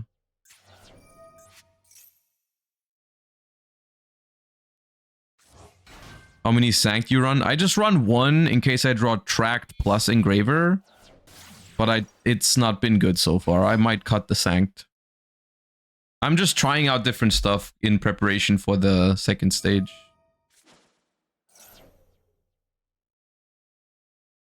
Will you ever try Chimera Fiendsmith? I feel like I've played Chimera Fiendsmith before.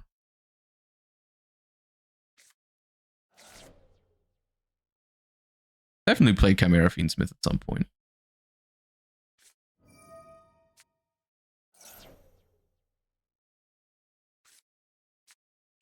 Why are they running Lurie and the hero package? Isn't one enough? Well, no, because you play Lurie for Tracked.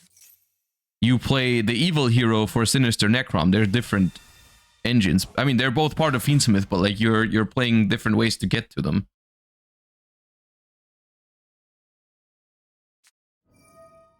I mean, yeah, we're not beating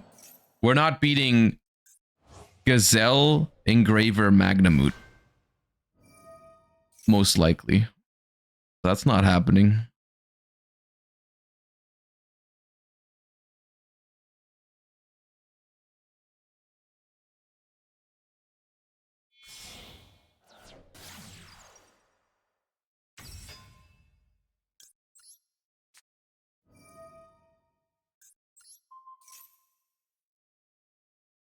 Imperm on summon because they can dodge with the fusion spell otherwise.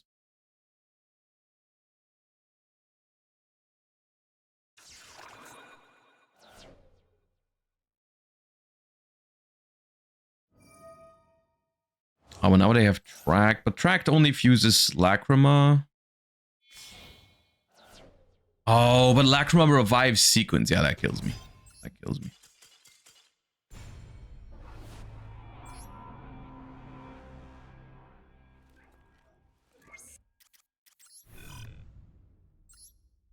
Born, thank you for the 20 months. Appreciate you.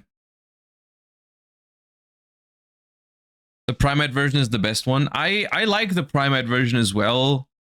It's just I want to try different things to make sure I've tried everything, basically. But yes, the Primate version is viable.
This could add Sanct. Because I can, but I can't use it right now.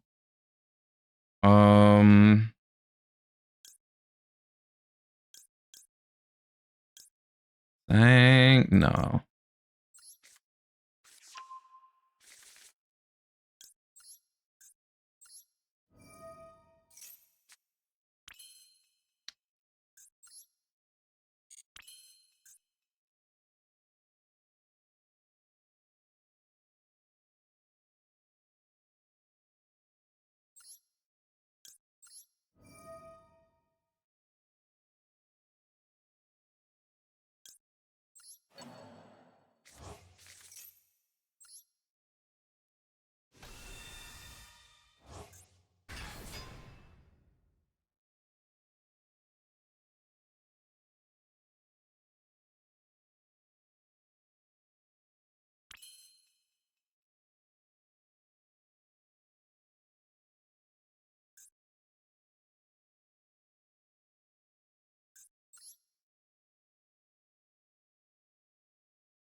Oh, that hand is very good.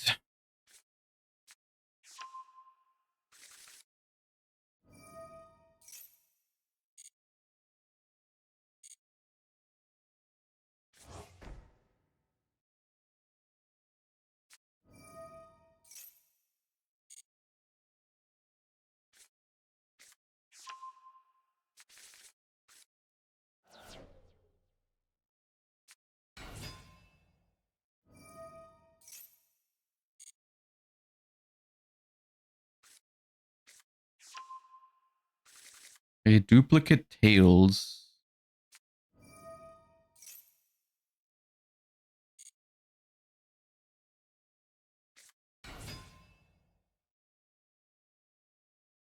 Let me think about this. If I send this with Desiree, they might not be able to go for Ilia Sylvia. I could also hold the Desiree sent for the Ilia Sylvia, which means, but they might be able to go into Baron then before I nib. I'll try.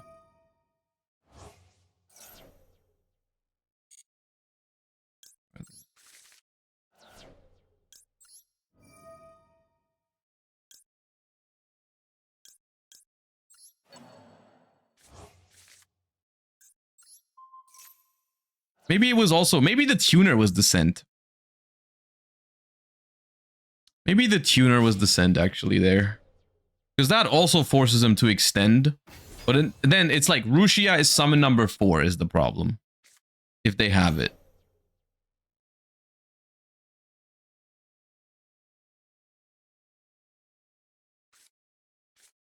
There's Rushia. Reset bows.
Why didn't they revive Sylvie? What does it do? I don't think Sylvie does anything there. Next to the token. You can't make Moon because Moon needs effect monsters.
This is also, they're gonna make Arciela again.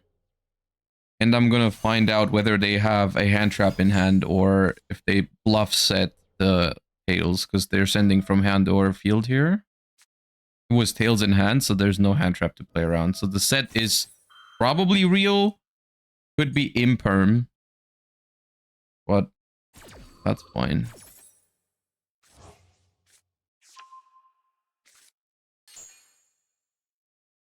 They're gonna have strong follow-up, but depending on how they use the back row and how strong it is, I could win this turn. Okay, so it's an effect Veiler in hand now, which is okay. Tails reset. They have strong follow-up. It's not easy. This spot. You used SP. Yeah, but like by win, I mean I can reach a point where they can't play next. Like it depends. It's not like we're gonna kill them this turn either way, but it's like if we hit the right things, then. Okay, Veiler used on Unicorn is good.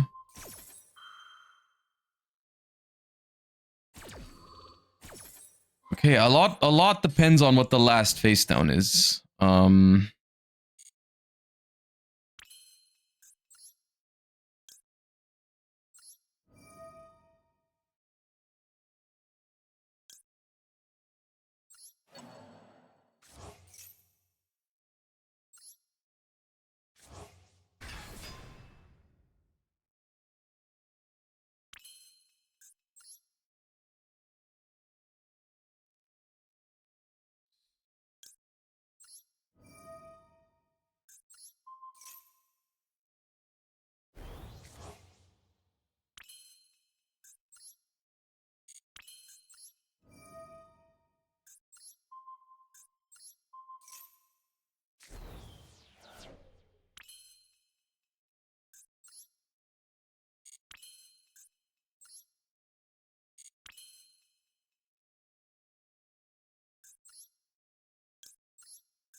Oh, that sucks, dude. Oh, that was the best card they could have had. I beat Imperm there, no problem.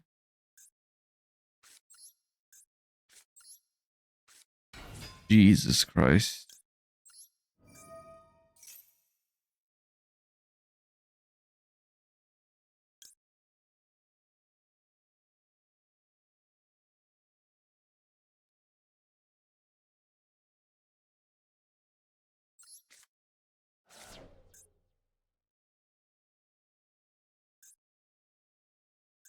Wait, so... Yeah, dude.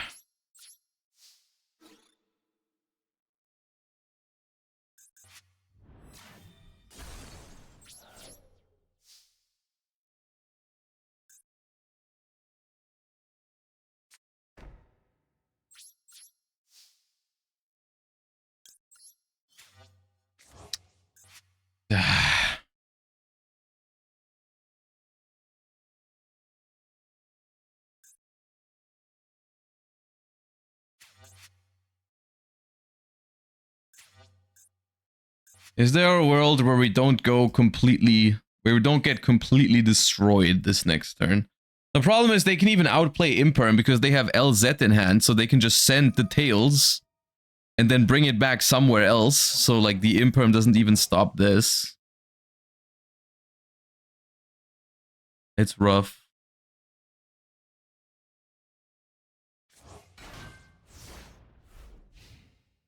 Basically, my plan was, if that's Imperm, they Imperm sequence, I can track Fuse into Lacrima and revive Engraver to go for M7 Zeus. And also add back either Ash Blossom or Nibiru, whatever I feel like. And then SP comes back, I have Zeus, I have Imperm, I have a hand trap in hand. I don't think they can win that. So the trap needed to be something that stops sequence from working. Oh, it's negated. That's why I can't Imperm it anyways. Yeah. So the trap needed to be something that prevents sequence and also gets rid of it, which I didn't think of this card, I guess, but if that's there, I can't really do anything about that. Maybe I should have used SP on the one I didn't know. Oh, geez, they drew tracked too. Sick.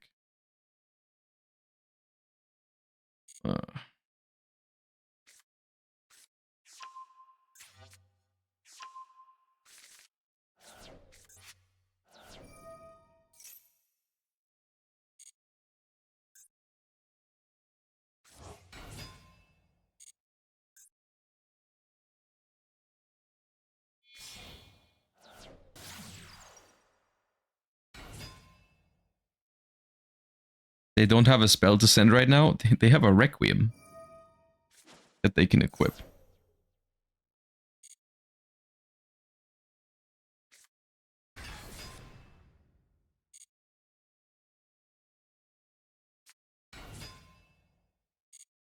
They don't have a target for a Sylvie, which is kind of what I was hoping for.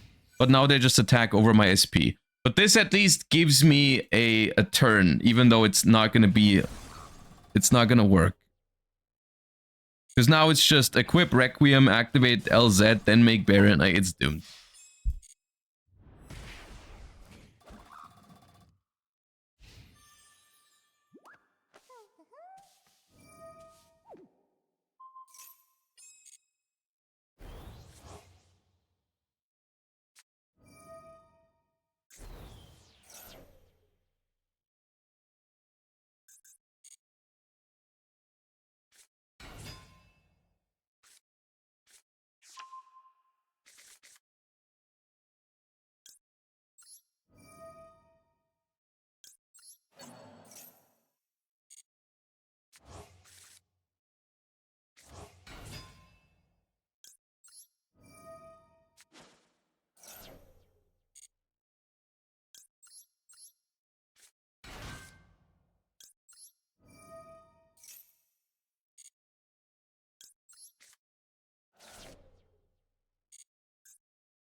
What if you draw Kush? I mean, their combo is going to be a little bit scuffed.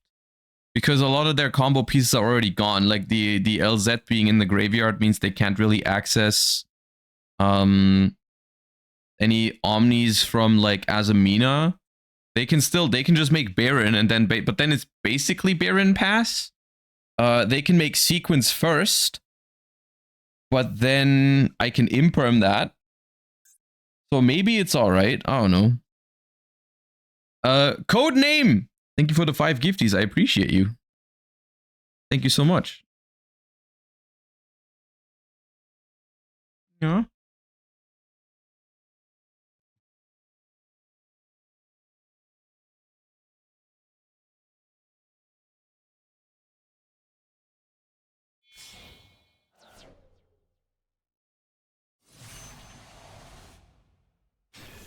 But they can still bring back Engraver. So it's like...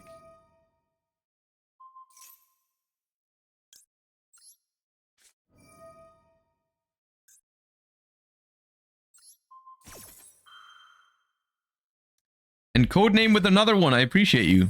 Can we see the Charlie cam? He just jumped off. He just jumped off. Ah, dude. I guess my follow-up is... If I draw a Kashtira card, maybe. Depending on what else they can make out of this. Codename another gifty. I appreciate that. What's up with all the random one-off gifties? That's cool. Thank you. I guess they can make Desiree if they play it. I don't know if White Forest plays Desiree usually, but the way they're playing, it seems like they do. Either, I mean, it doesn't really make sense to do this if you don't... they could make Apo, I guess. But Apo does kind of lose to Typhon? I mean, it doesn't lose to Typhon because they still have Fiendsmith, but...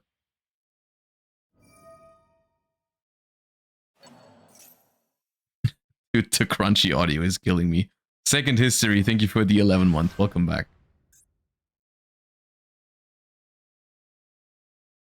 Like, Apo pass? I make Typhon attack the Apo, bounce the Baron? Maybe I can run them out of stuff. Because they also don't have White Forest in the graveyard right now. Oh.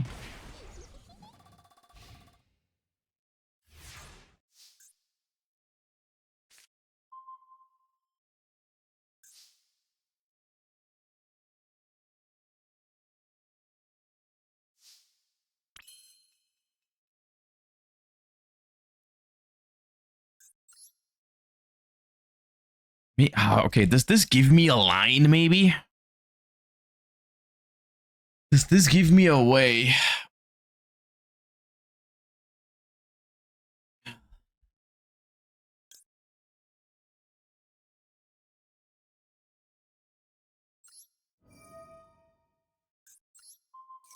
I don't think it really does give me much, but...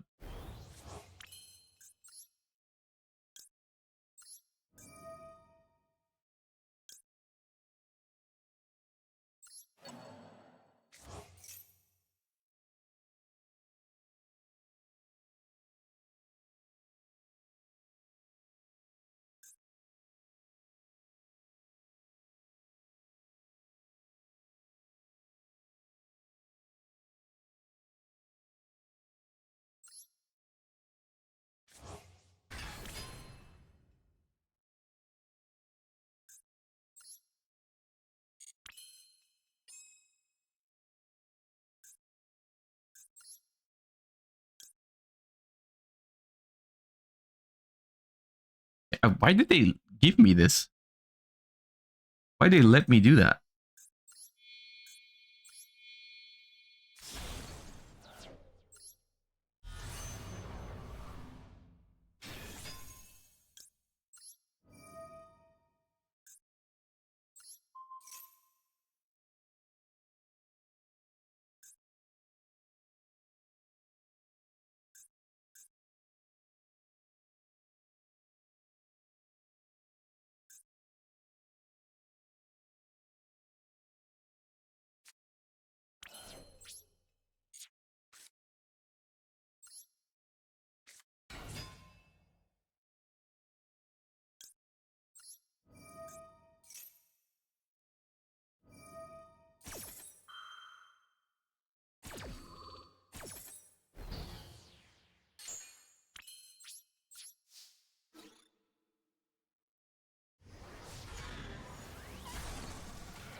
Guess it's just Agnum Day.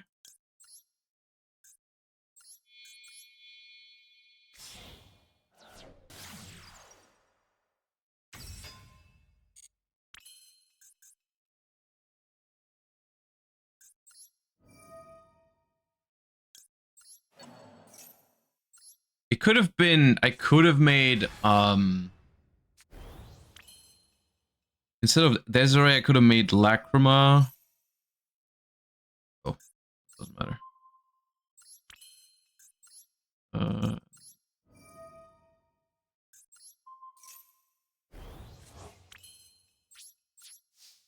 Or I guess they have a Fiendsmith, but a Fiendsmith. They have a Fiendsmith and a Sylvie in hand. Yeah, that doesn't beat Desiree. Whew.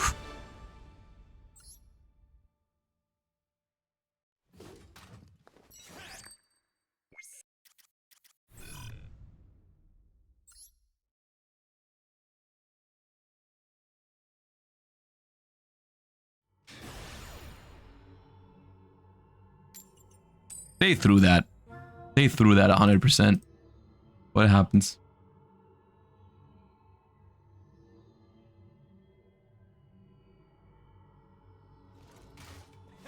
Does Rex Tremende do anything for Fiendsmith? I saw someone link a deck profile of one of the like Challenger Cup grinders, Bronas, who made a deck profile of like top 10 Fiendsmith control, and it played Rex Tremende. I'm not entirely sure what it's what I would be using it for.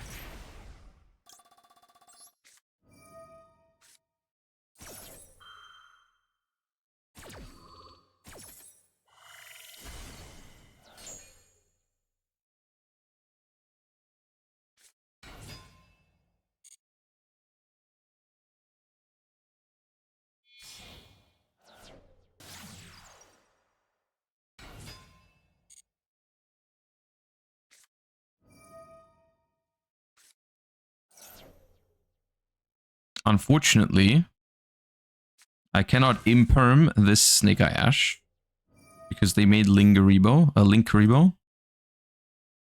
I can't purge it and hope that they don't have another way to put a card onto the field, I guess. And then I don't have an out to it at the moment is the biggest problem. Like, at the moment, I do not have a playable card.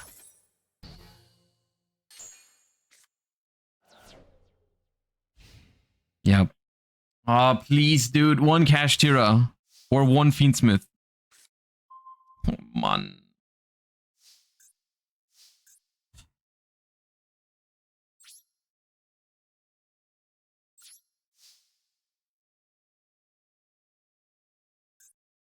The worst day of my life.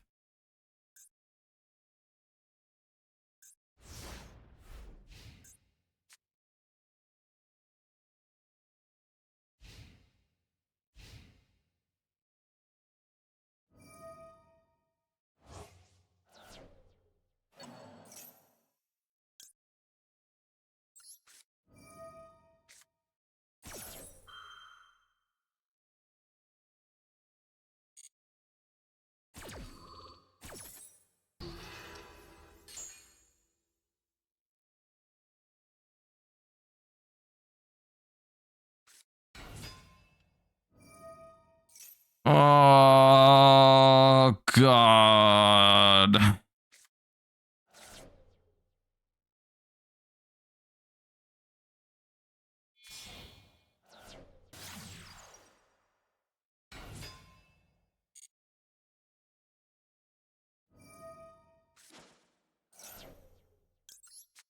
Please.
Pretty sure I still die.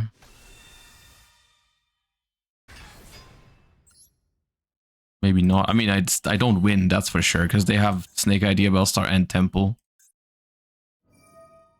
So it's like it doesn't fucking matter.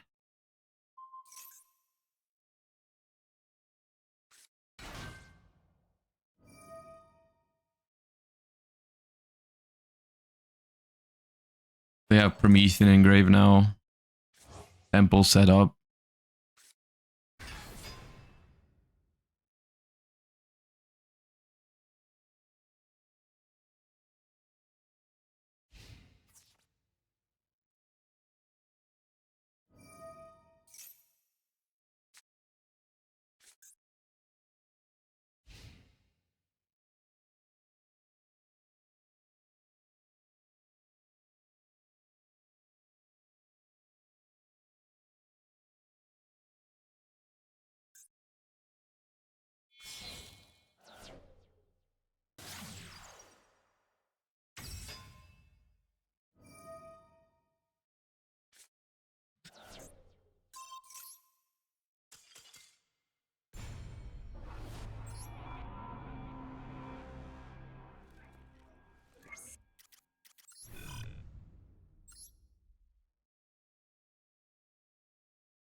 Memento.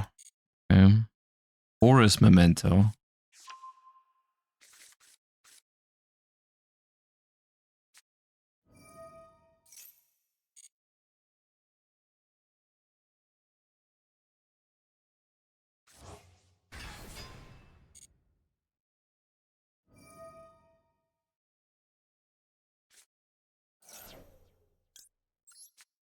This card, Called by the Grave, is insane. I'm so scared right now. What the hell? Okay, it's because you have two.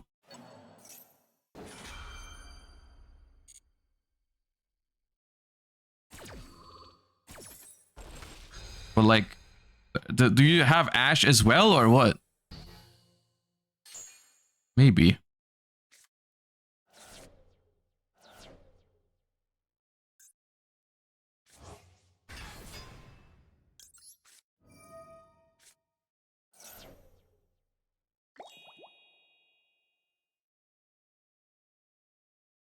All right.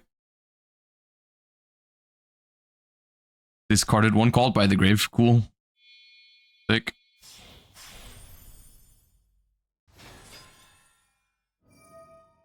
Bro, we can do this all day.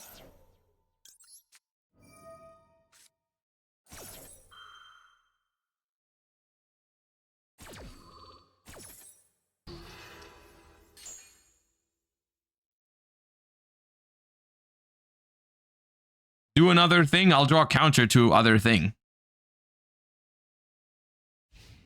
Yeah, that's what I thought.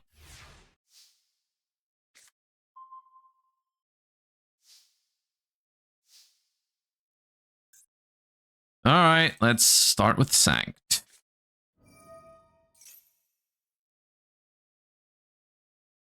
Yeah, I thought they had that. But it's funny because I'm only winning this minigame because they discarded a Cult by the Grave. I would have lost this minigame as well. With two hand traps and Cult by the Grave, I still would have lost both minigames on both turns if they didn't discard the Cult by the Grave. Because welcome to Master Duel.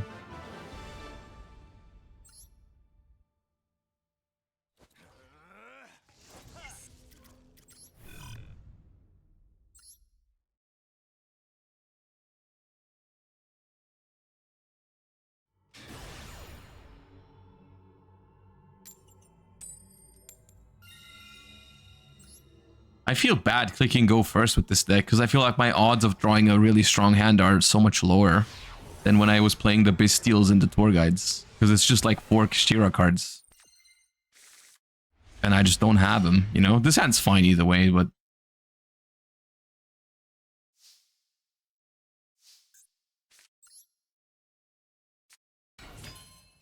this hand really appreciates the fact that we have Sanct in the deck, I think.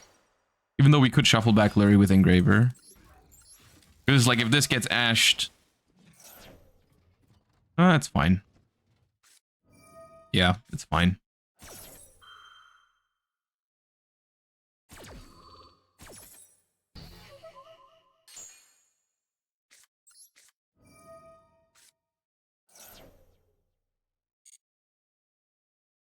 Do I even go for Sanct here? No, I think Tract is still more Light Fiends in general.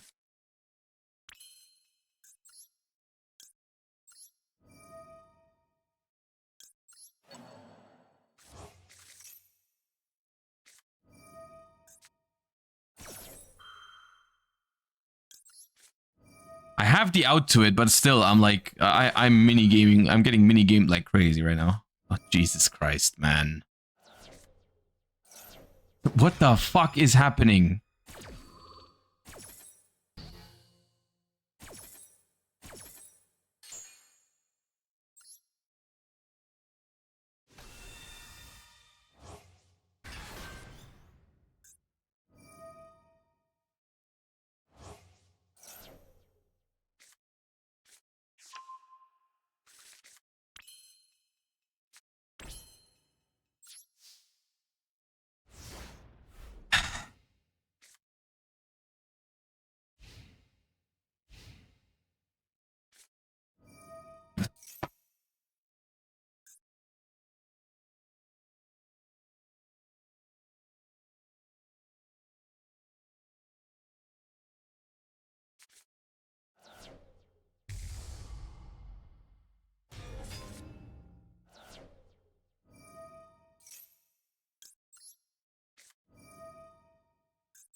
I guess I should have put it in the Pendulum Scale. This is like the one matchup where it can matter.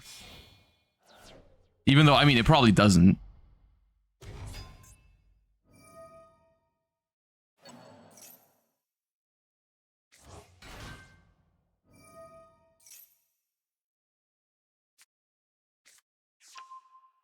There's no way I can win this anymore. I get fucking owned by the second Herald of Orange Light.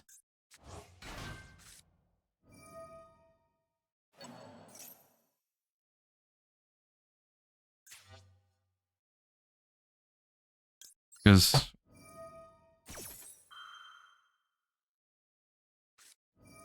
stupid, man.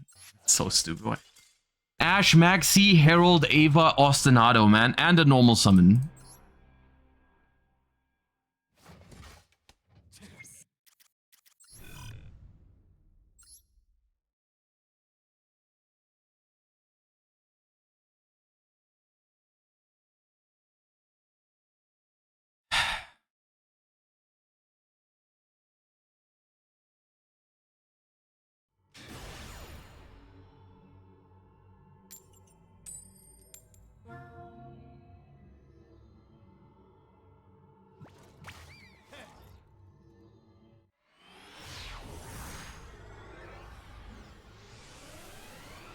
Now, Roxas, thank you for the 29. I appreciate you, bro. No, we have to change deck. We have this is not happening.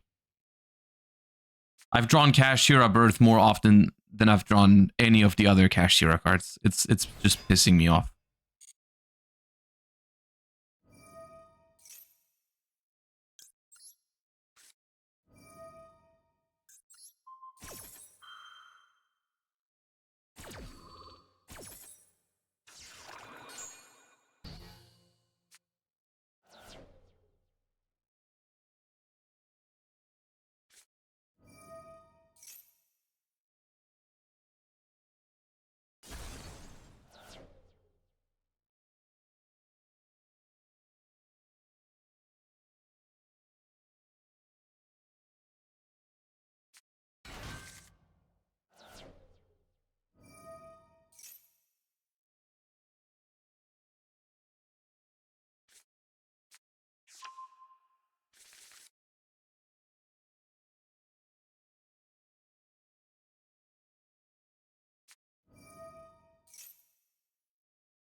Every single game, dude. Every single game.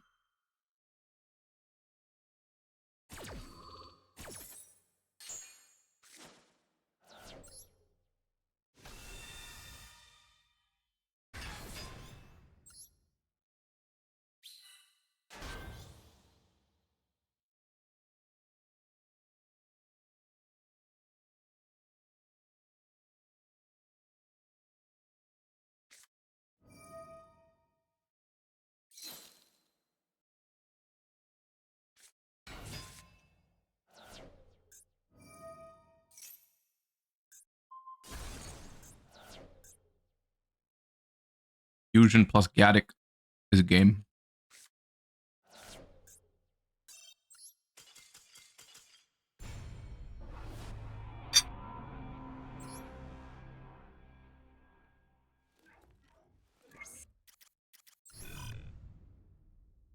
Ah, man.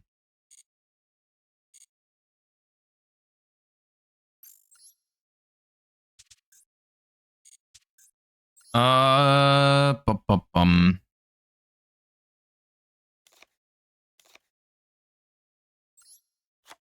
Ghost Ogre was good. I don't know how I feel about Phantasme. I don't want Sanked. Don't know how I feel about Phantasme in general. It's good against Blue Eyes. It's good against other Fiendsmith decks. It's terrible against Tenpai. It's okay against Snake Eyes. Yeah,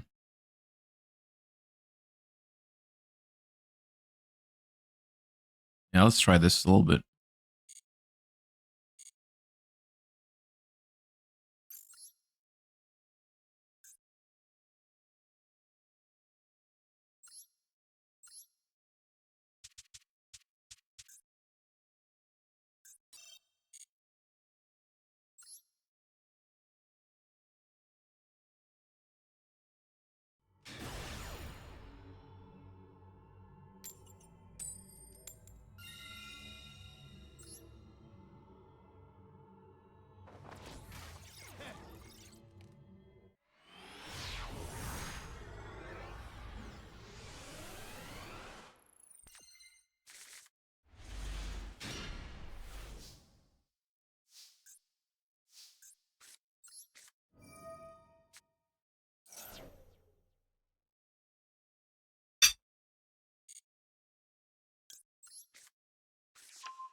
I forgot I didn't have Almirage in this one because it's not the Sangan one. It doesn't change the fact that I'm normal summoning it, but it just means I don't get regained, which is annoying. I still normal summon it. I just thought I was gonna go Almirage.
Yeah, I'm probably gonna SP the Havness.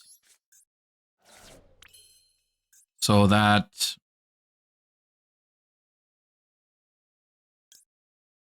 So that they just only have one tier name left in total.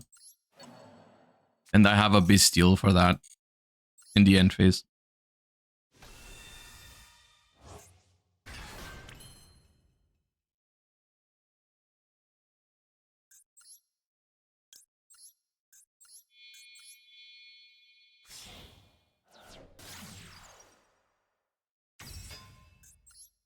And the other name is undercalled by. Yeah, that's true.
All right, that's my end board. How do you like it?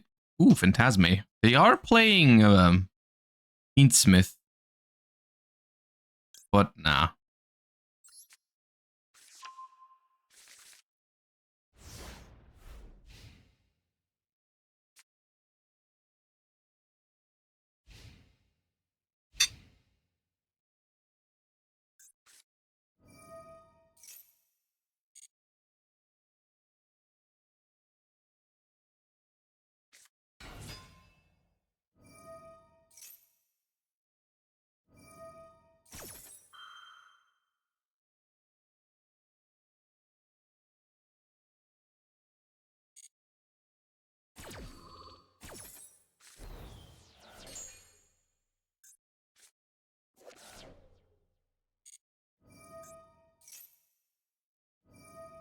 The one way to get back banished tier names.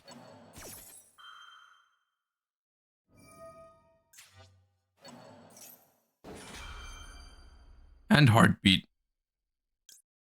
Cool.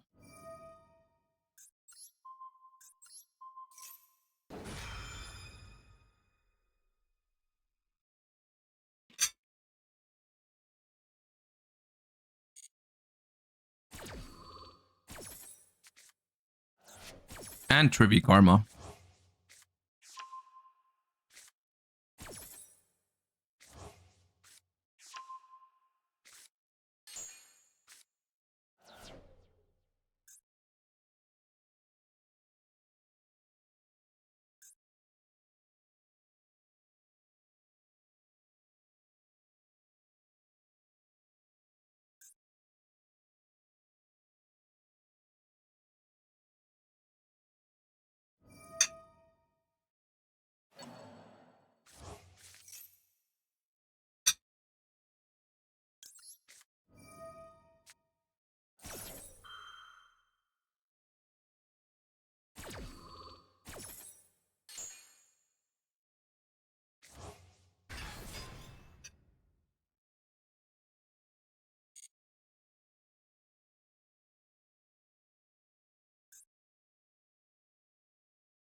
Probably just gonna set up like 2 traps with the Rhino Heart.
Nice deck.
Can you just stop playing Snake Eyes, please?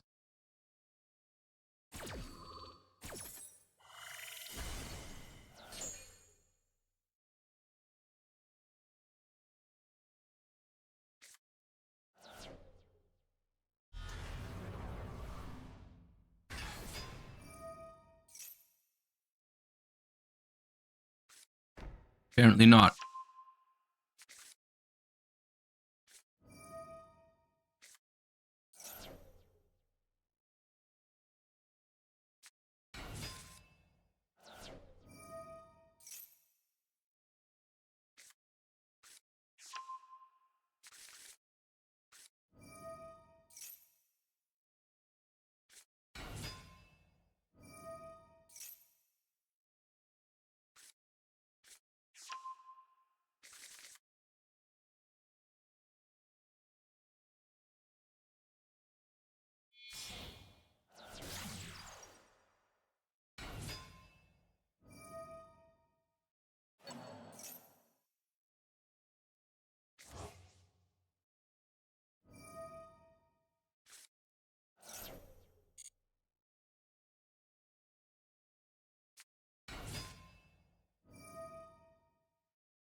What's your opinion on Evil Hero Fiendsmith control? I'm not familiar with that version.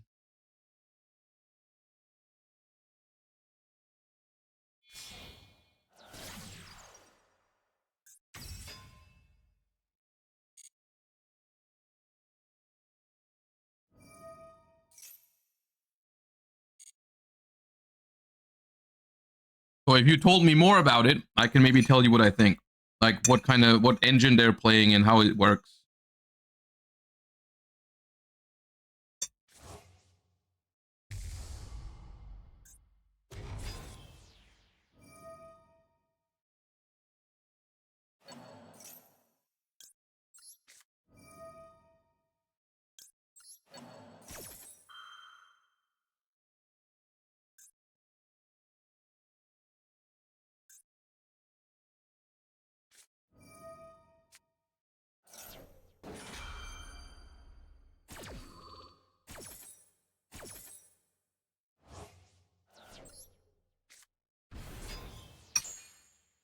Should have probably done that on the first Bestial already, because it was kind of like, if I don't have more Bestials or Nib, then they lose then I lose anyways.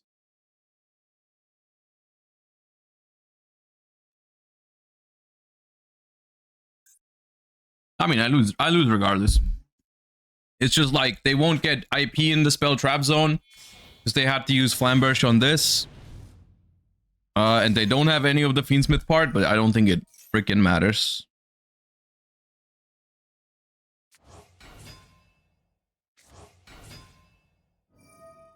Are we trying any other versions? I mean, this is like the second game on Bestial. We've done like 10 games on another version before this.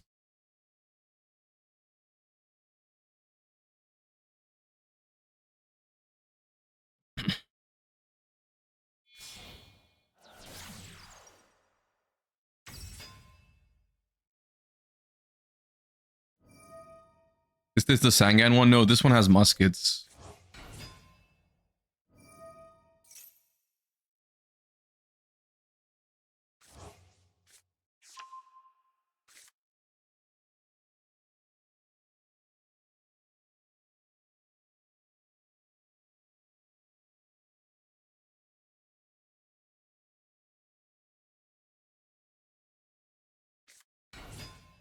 Ah, let's normal summon. That sounds like a good idea. We really should make use of our normal summon at some point.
Zach, thank you for the prime.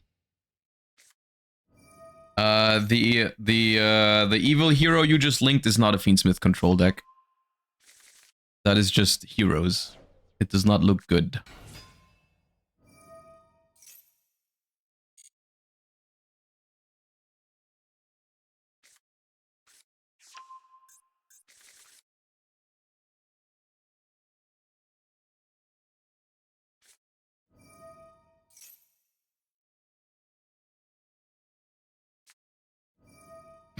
Bro, I was like, hey, oh, look, I have the answer. I have the answer to the thingy at least. The card that's normally terrible against Rescue Ace, the Ghost Ogre, at least answers the deception.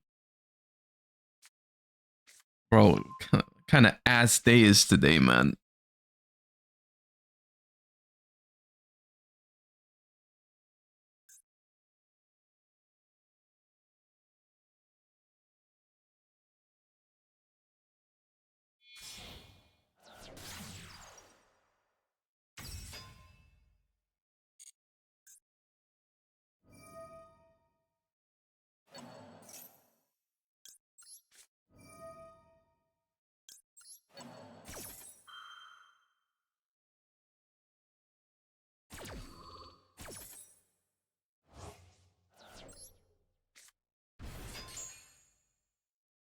And you chain Ghost Ogre to Appaloosa?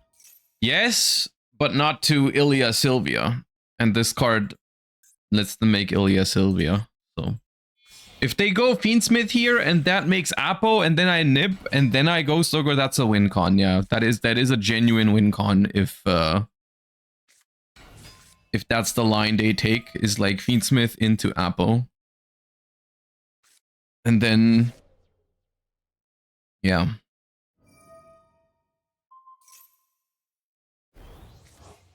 Try to play Doom Dragon and Fiendsmith. I thought about that. I thought about whether that would be possible. Oh. I think it's... I still think I wait. If they Caesar, we do what? We lose. If they go Caesar. Is the simple answer. If they play Caesar. What do you want me to do?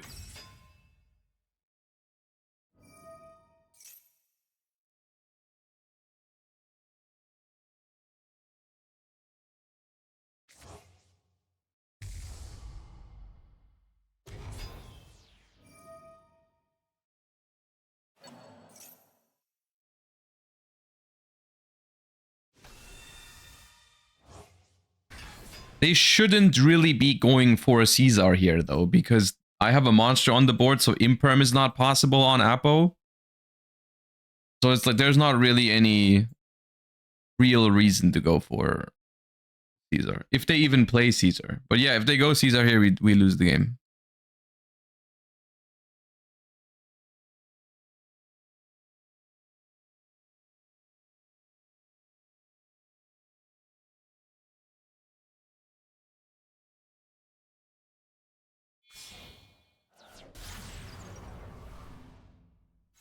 Okay.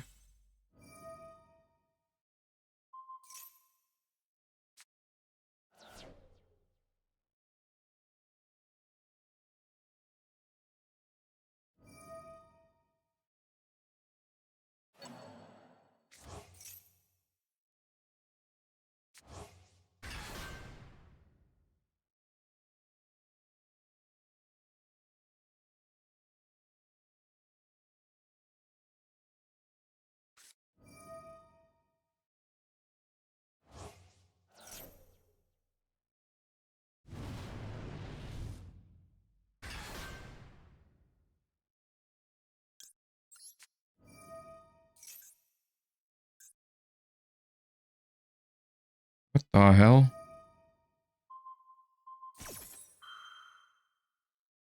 Trying to save these two. I mean... Nah.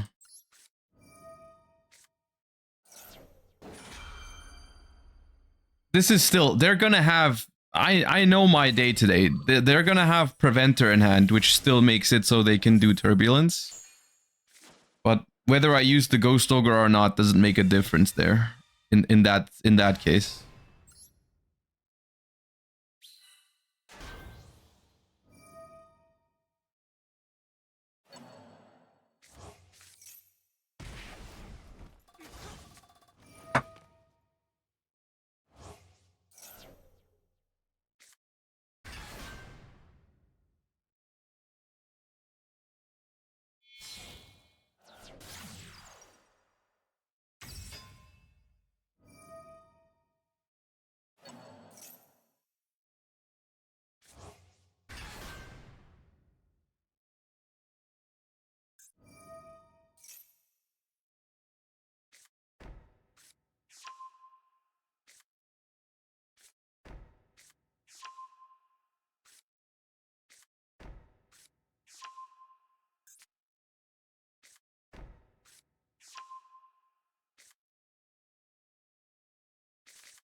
Oh, 7 indeed.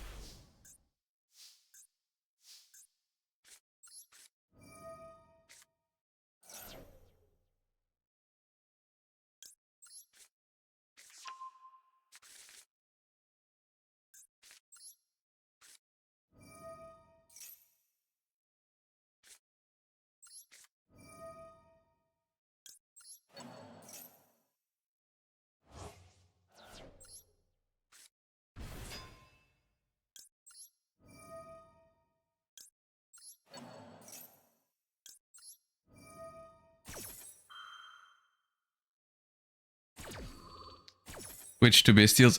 I know I'm just being salty right now, but we switched to Bestials because we played against like 3 Blue Eyes in a row and shit. I haven't played against a single Blue Eyes since with the Bestials, and it's all Snake Eyes. All Fire Slop right now.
Oh! Dude, that was the only time in my life I could have Phantasmate against Labyrinth. Oh my god, that would have been so sick. Shit.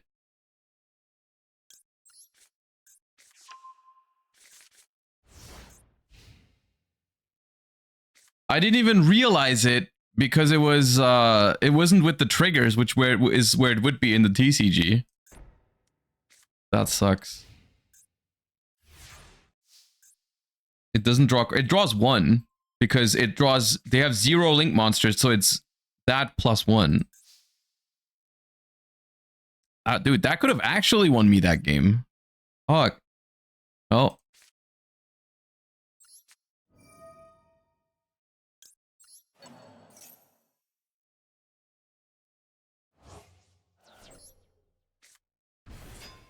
Could you have not sent it? I could have sent an engraver, but I wouldn't have had.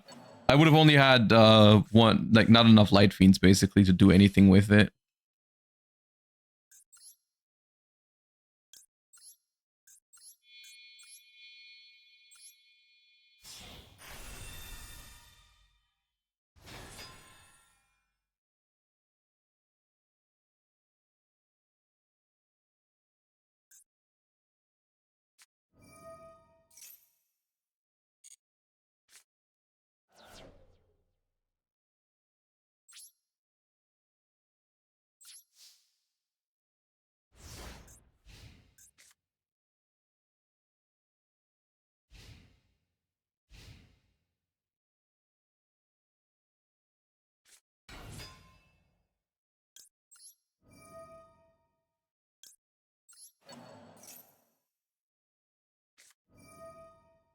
Ooh, that's pretty sick, actually.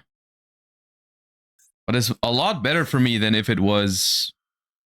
Big welcome.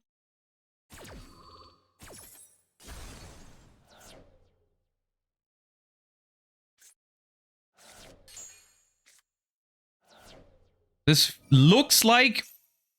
It looks like they cannot out the M7 this turn.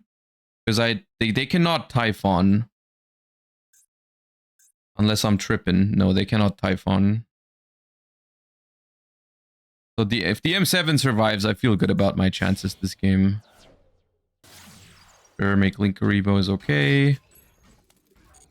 Because now I can actually Phantasme. Great. I should have been punished for not using it earlier, but...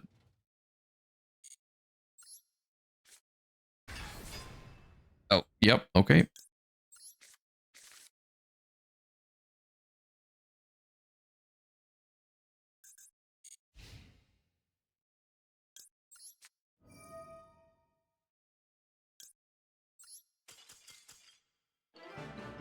What a weird game that was.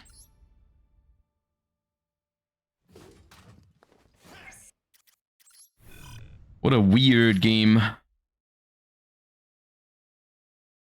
I don't know. The muskets don't seem worth it to me because like it's an extra deck slot that you only ever need if you draw a musket, and you don't draw them that often because you don't want to play too many because they're all normal summons.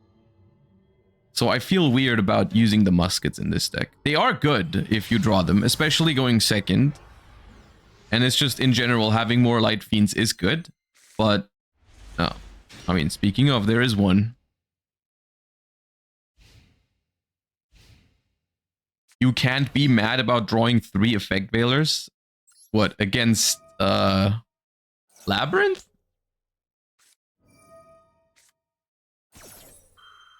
Today is not a mini game kind of day, dude. We're getting mini gamed every time.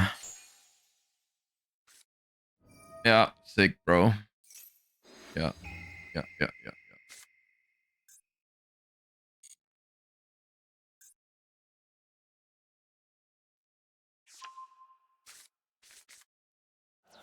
It took the musket.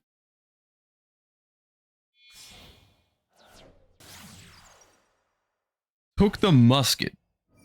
What does that mean?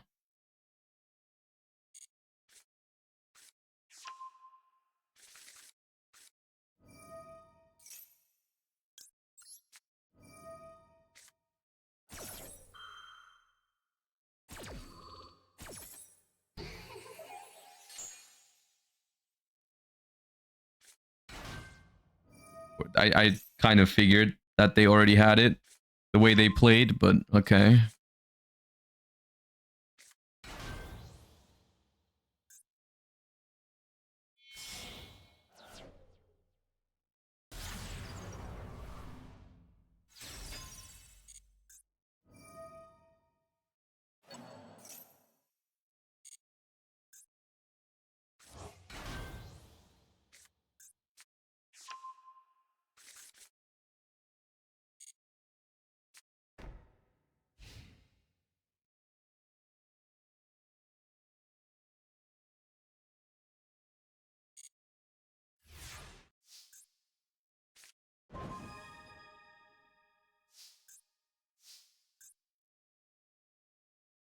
Uh,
That one. Wait, why'd they tribute that one? Okay. Was that good? I guess it's fine.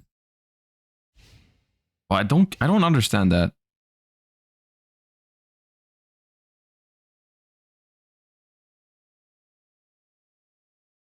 They want to free their extra monster zone. What for? To make another, I guess, make another light heart? Sure.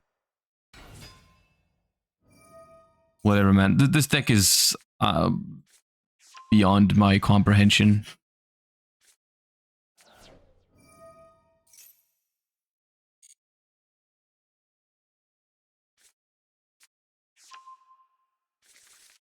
Sick.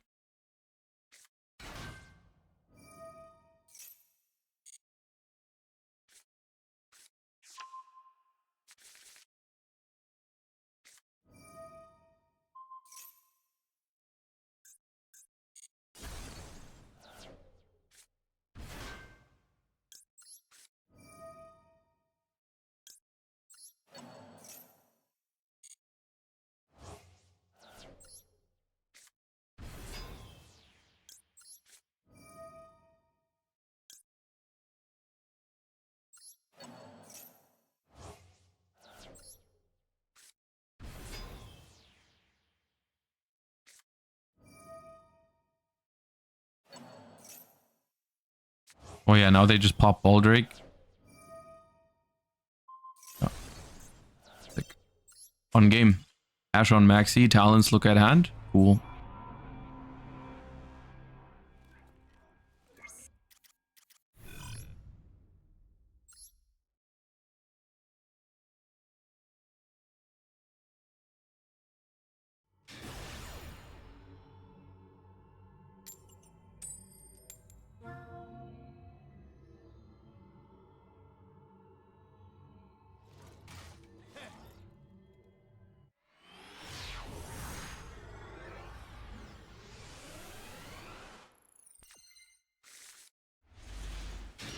Centurion.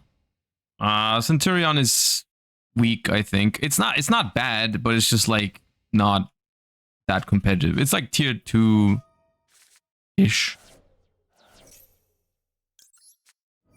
What kind of deck plays Desires right now? Don't know if I'm supposed to be happy because it's not like Snake Eyes or if it's just gonna be stun. Something Primite. Okay. Primite with Desires? Let me guess. They're not going to be punished for it at all. They're going to have Drill Beam left in deck, all the vanillas left in deck. It's not going to hurt them whatsoever. Okay, added Ether Barrier, maybe lost Drill Beam.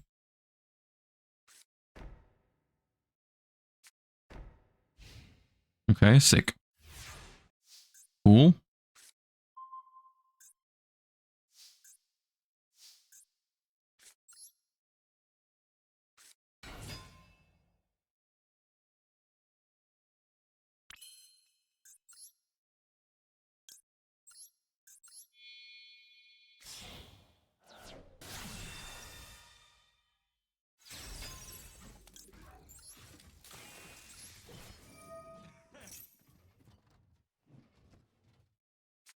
No, they already had it. Okay, makes sense. Yep.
So they can reset Drill Beam, but at the moment, at least from my perspective, they can't activate it.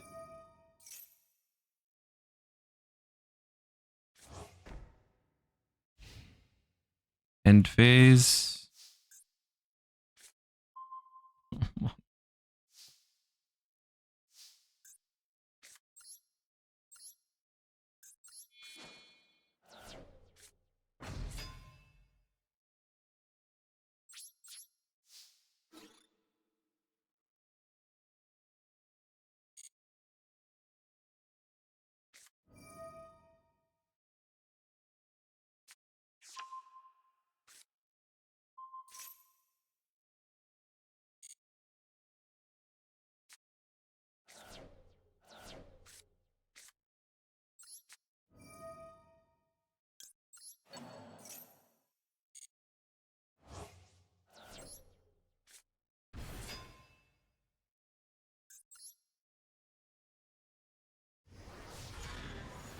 Can there at least be no third Ether Barrel in the deck after they activated Desires? After the entire Primite engine is intact, can there at least be no third Ether Barrel?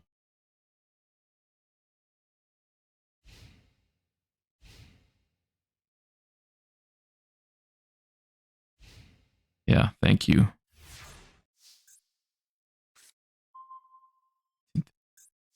Bro.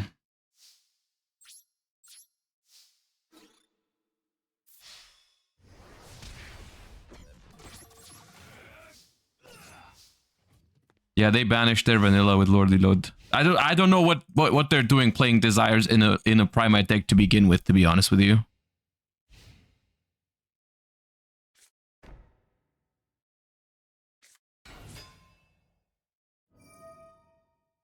I don't know what this means.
I don't know what to say about these games today.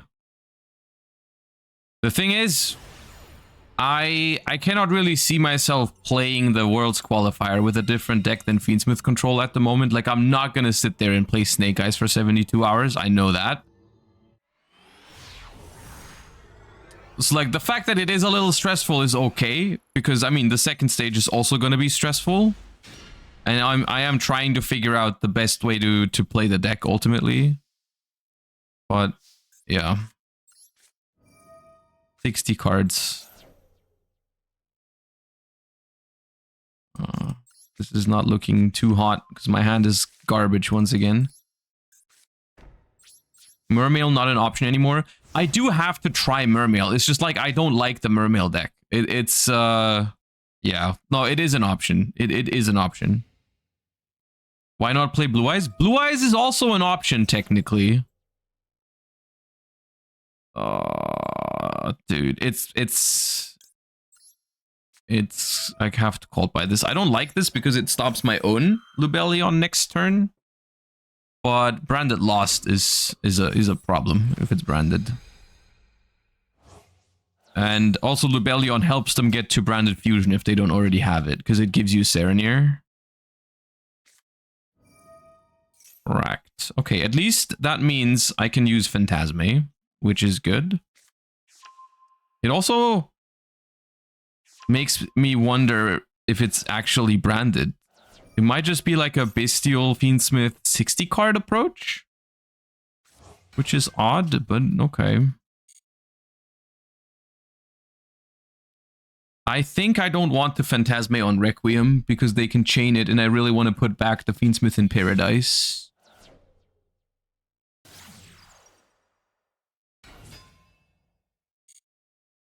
They're gonna go into another link.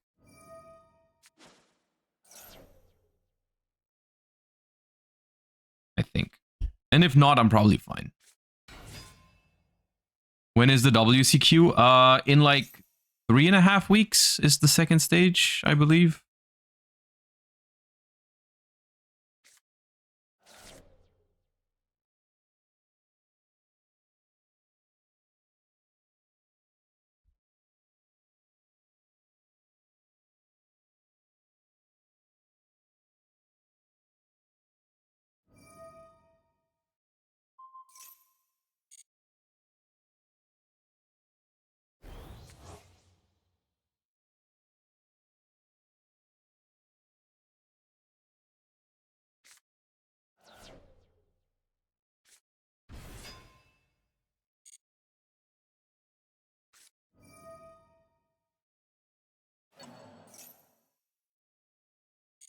Okay.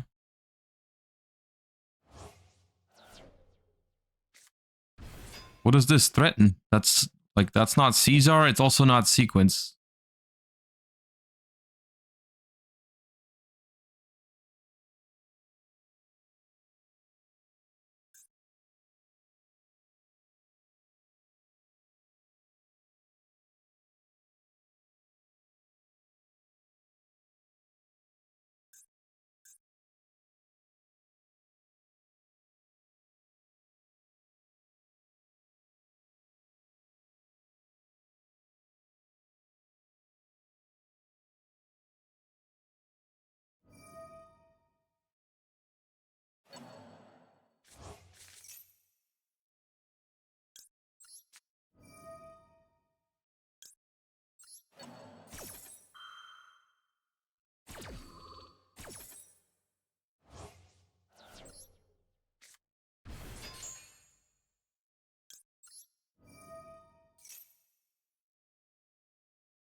Okay.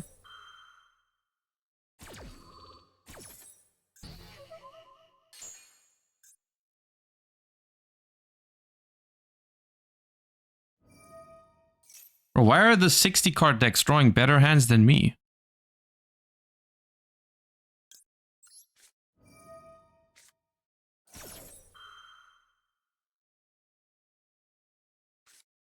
Yeah, what is that?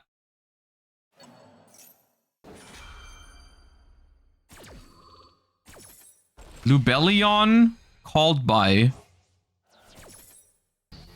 Baldrake, Tract, Ash.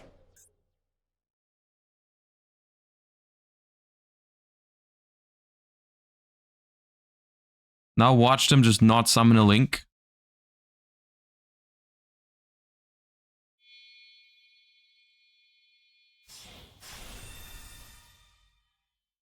Sick.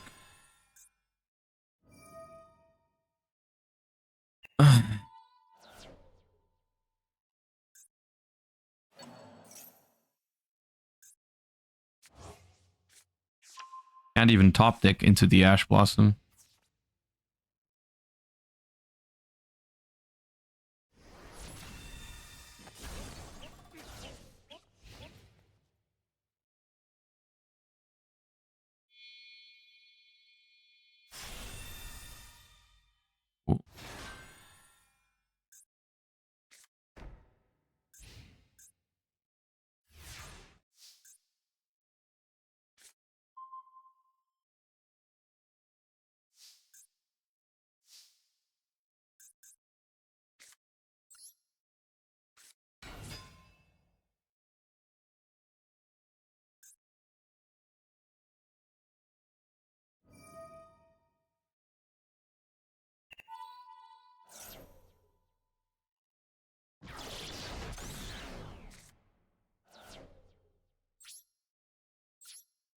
At least they also drew Paradise. Doesn't help the fact that I'm getting destroyed, but...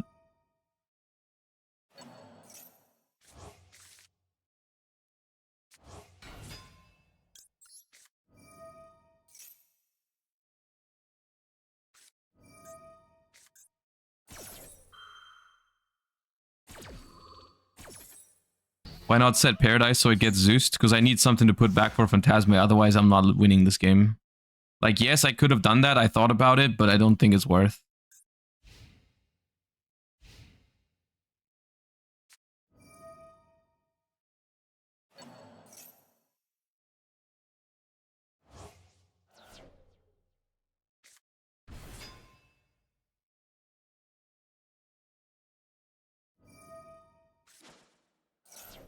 I mean, I just die without Link summoning. Man, these games.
Okay. Dude, the question was a little weird, but you don't have to delete it. But the answer is no. It's not that bad of a question, though, to be fair.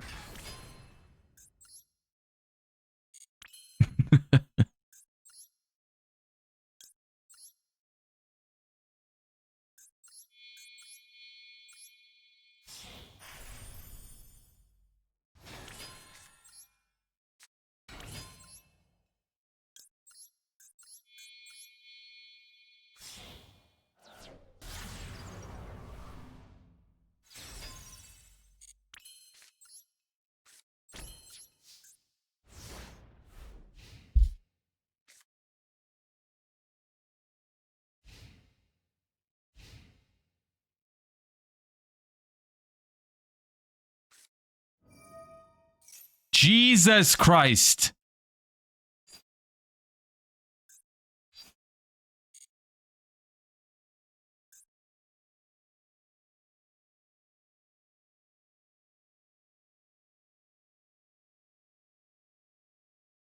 Fuck off.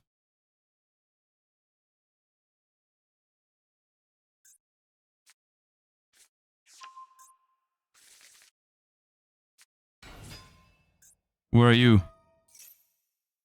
Send a gimmick puppet. Sure.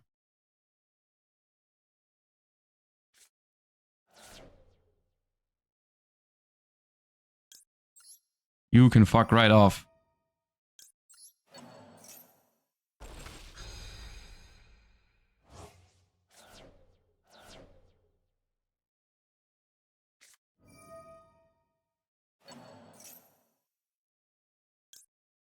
You can too fuck off.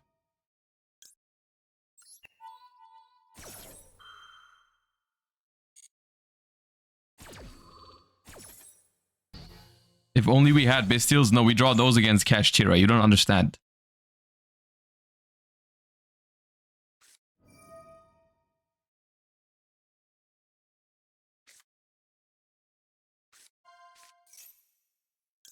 You too can fuck off.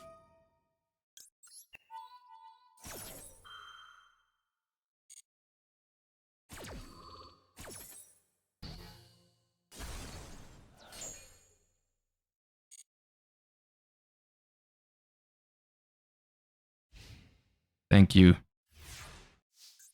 Now do me a favor and uninstall the game as well.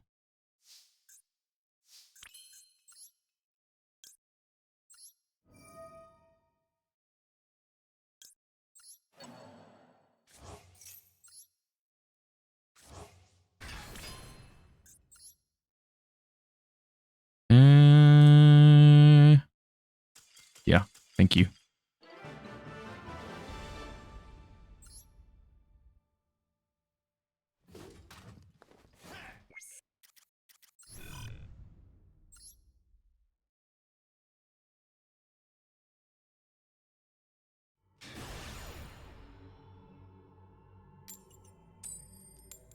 Renga, thank you for the 9 months. I've only played it in the Dice Rally a little bit, which was a nerfed version of Mermail, ethical Mermail almost. I do need to learn it a little bit before the second stage. Yeah, maybe we'll do that tomorrow. Oh, man. At least I have Phantasme for it. I hope they play into it. Oh my god. Oh my god.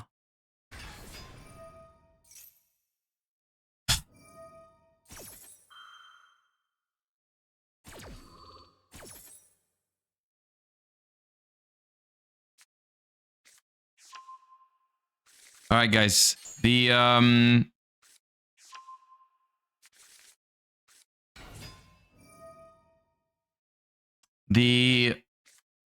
Moulin Glacier is gonna hit the Musket and the Paradise, and that's a disruption then. Surely. So they're gonna banish the Nib, of course. And then we simply Phantasme into a new Nib.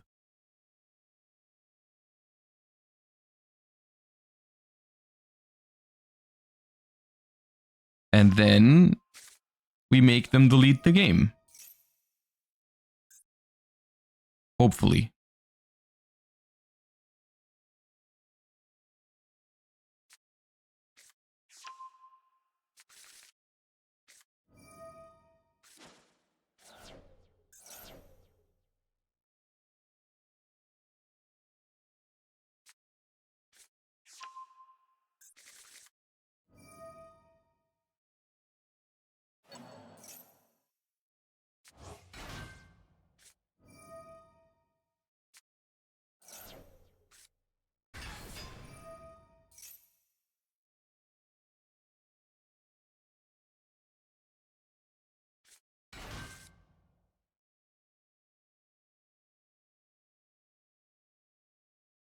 I guess they're not going for any links because they saw the Phantasme, but maybe that makes their turn kind of shit. Because they're also not going for Moulin Glacier, I don't think.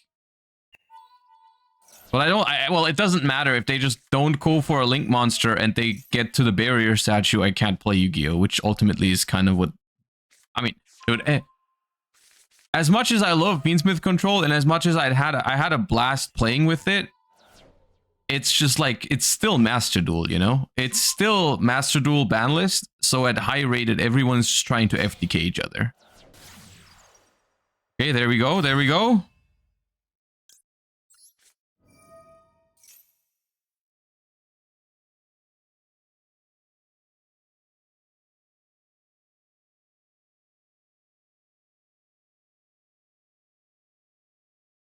Ah, okay, good.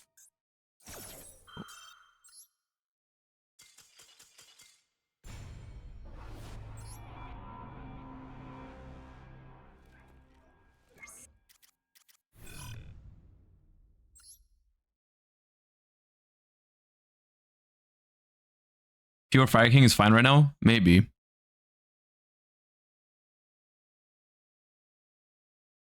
Master Duel format keeps being too high power. Yeah, weird. Weird how if you refuse to ban any of the ban-worthy cards, the games are a little bit too high power. That's so interesting how that works. Can you imagine that if you keep Appaloosa alive, like if you keep Appaloosa unbanned, everyone is trying to make it? You ever thought about that? Kind of crazy, isn't it? They all make Appaloosa because it's legal. Who could have ever guessed that? Isn't that incredible? Oh, look, 2 Nibirus. They would have won last game. Isn't that cool?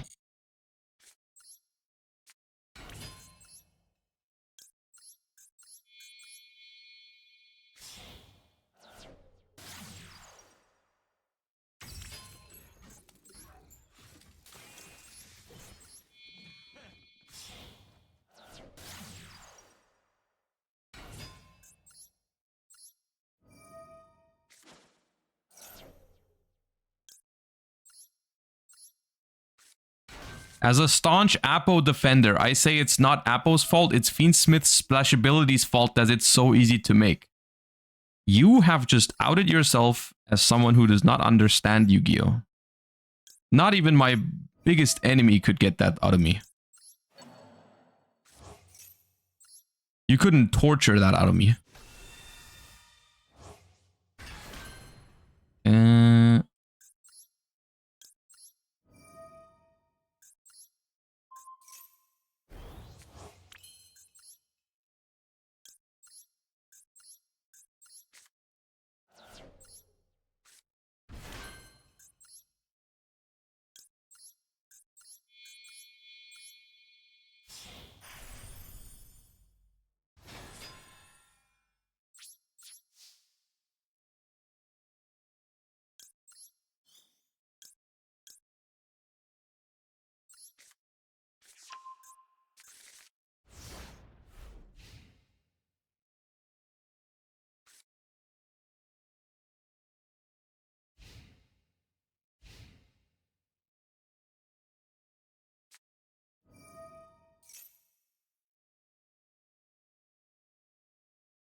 That's kind of annoying, I guess. Don't have the Ghost Ogre in hand for it, unfortunately.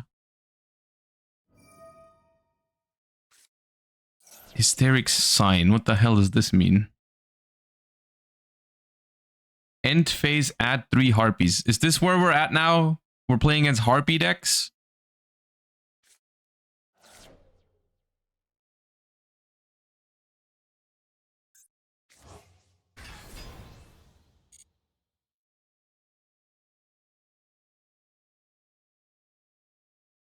Featherstorm Turbo? How does this help you with that? Because it's end phase. Well, target.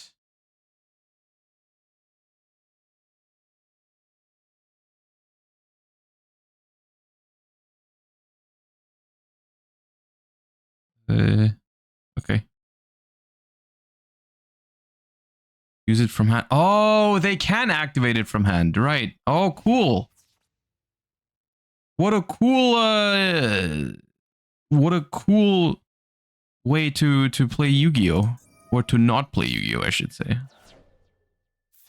That is so sick. So it's just King Sark, discard Hysteric Sign. Add, okay, cool. Elegant Egotist.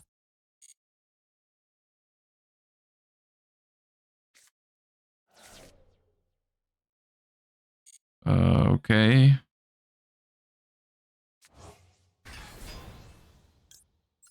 This.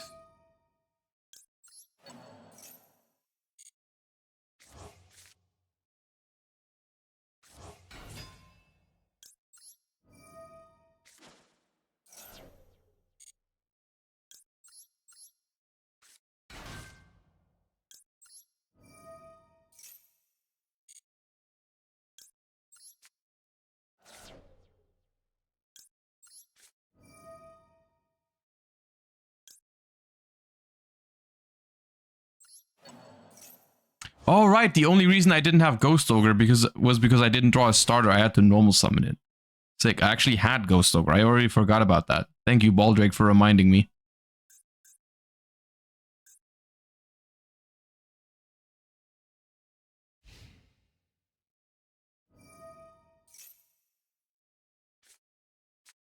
That is so cool. Yeah. Duster as well. Okay, that's not good against my deck at least. Yeah, okay. Sick, bro. Oh, cool. A target for the Duster. Yeah. Yeah, cool. Okay. Yeah.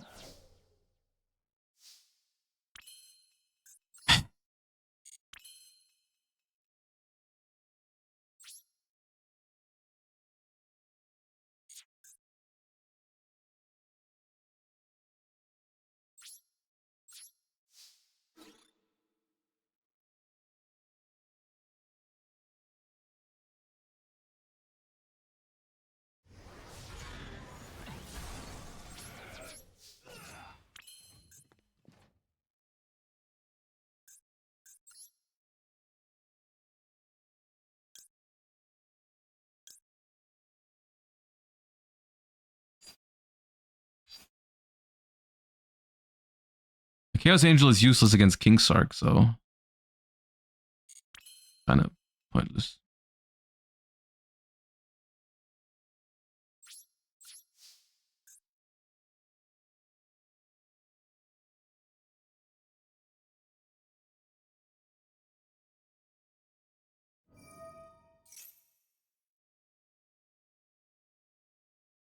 Chat, you should definitely use your Prime sub in this tiring time of Featherstorm, bro.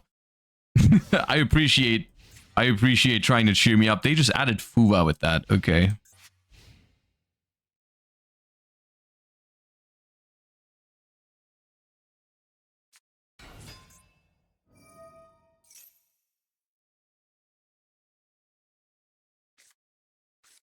Harpy's hunting ground.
Can someone tell me what that deck does if it doesn't open specifically King Sarcophagus with Hysteric Sign?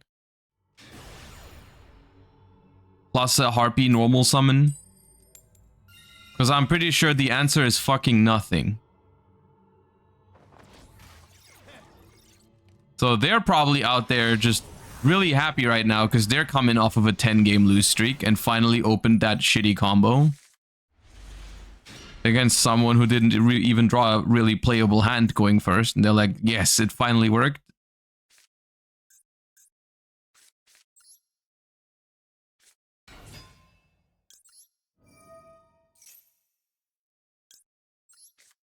It has a bunch of 2-card combos. Yeah. Like Lib, Tails, and then Admit Defeat is its favorite 2-card combo, I think.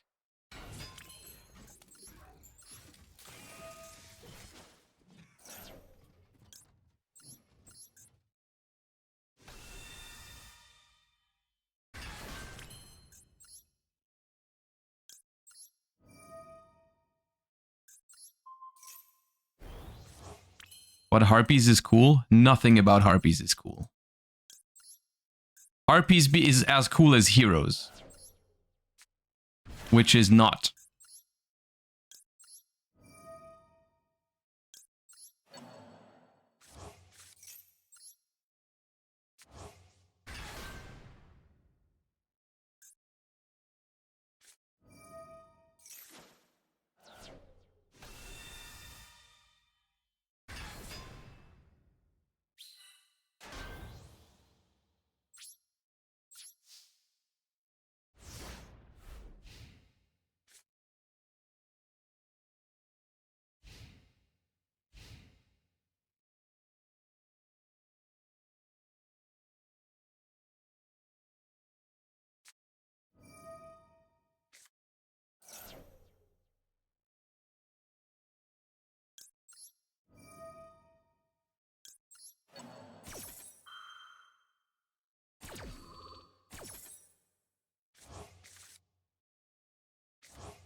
If I nib, they get a token.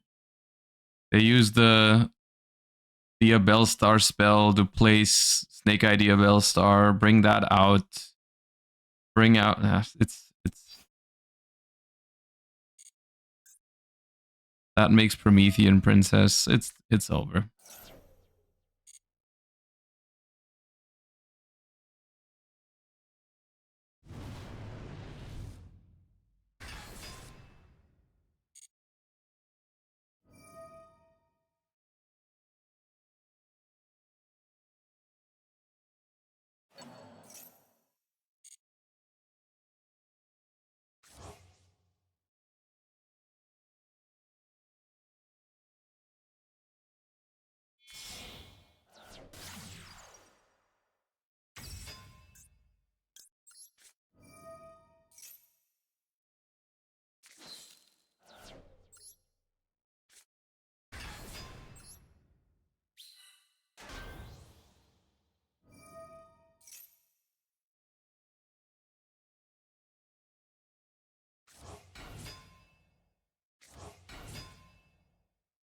I'm getting murdered in like 10 different ways here. It doesn't even matter.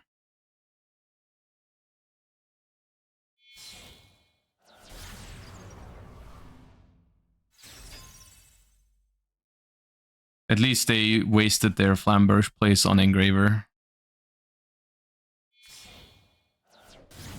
So if they don't manage to win this turn, maybe there's a chance, but I don't think there is.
Like, for example, they could have just not placed Engraver.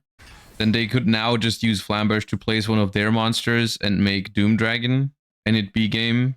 But for some reason, they thought it was super important that step 2 of the combo was place the opponent's Engraver with Flamberge. Very crucial step.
SP pass, dude.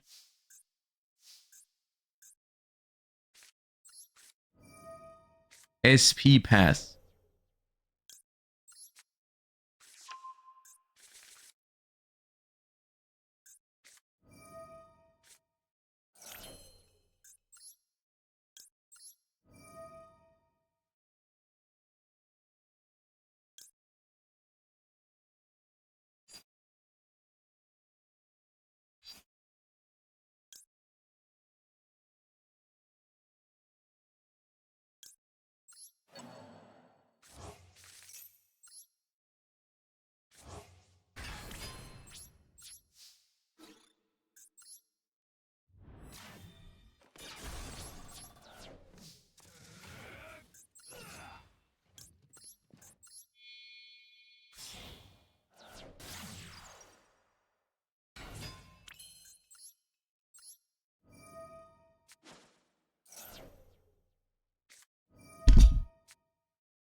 There's no justice in this world, man. Zero. Zero justice.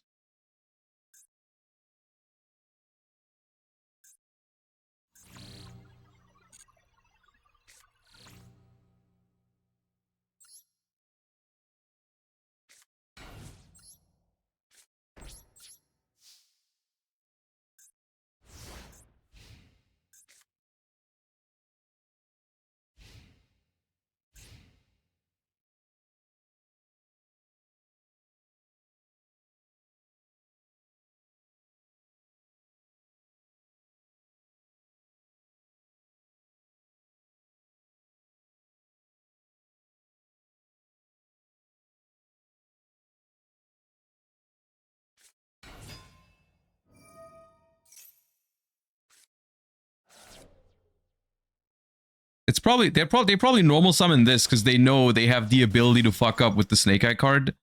So they just top deck the Fiendsmith card, which makes it easier for them. Because it's impossible to fuck up with the Fiendsmith card here.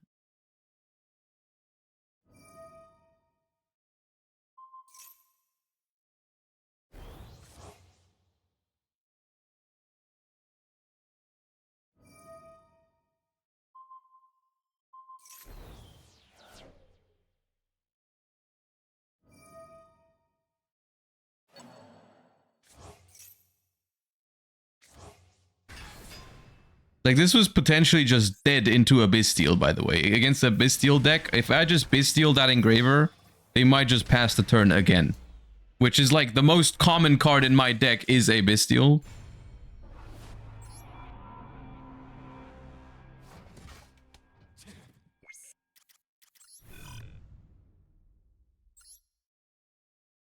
Dude, I'm sorry. I know I'm salty right now, but the games today are just ass, man.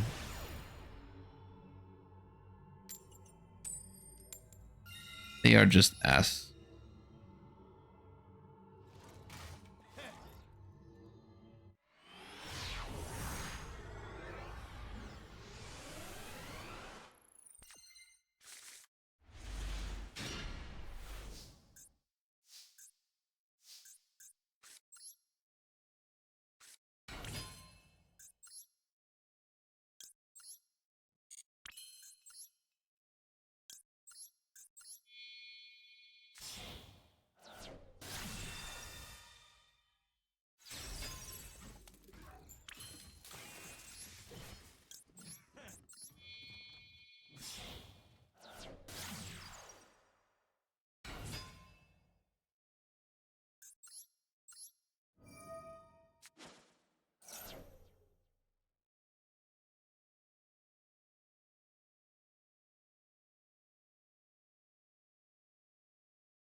Not tracked under Starfire. I wanted to draw a card of Necroquip rather than get an extra musket. I feel like that was worth more.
They're holding something. But, I mean, the set most likely imperm. If it was called by, probably called by Engraver there. Especially because it's my second one. Yeah.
Interesting. I mean, I guess, they are playing Fiends with control as well. I think that's why they didn't call by it, but I think that's definitely a mistake. Because, like, yeah, like, nah, you should just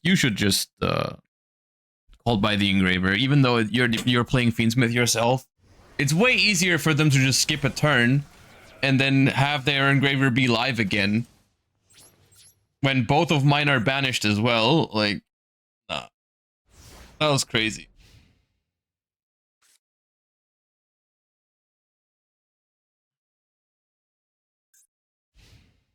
Because now your Engraver is negated, and I outed the Druid Swarm with Chaos Angel. And I have Lacrima follow-up.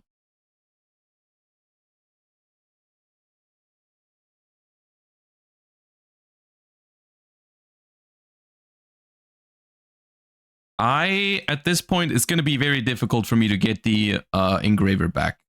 It might actually be impossible. No, it's not impossible, but it's very hard to get any Engravers back because my Lacrima is in the graveyard. So in order for me to get it back, I need to like Paradise, send Desiree, put the Lacrima back into the extra deck, and then still get to a sequence, which I can do. It's just not easy.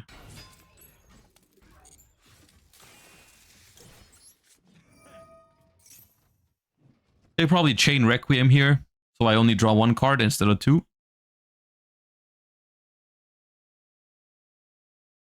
Rex Tremende moment. That's why I don't like Rex Tremende, because it doesn't really help that much with it.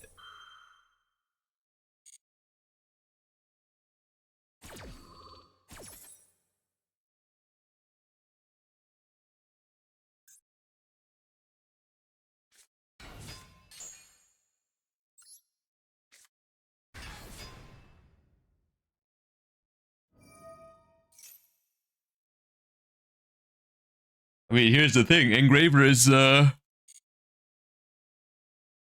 called bide. So you can't even, this doesn't even do anything.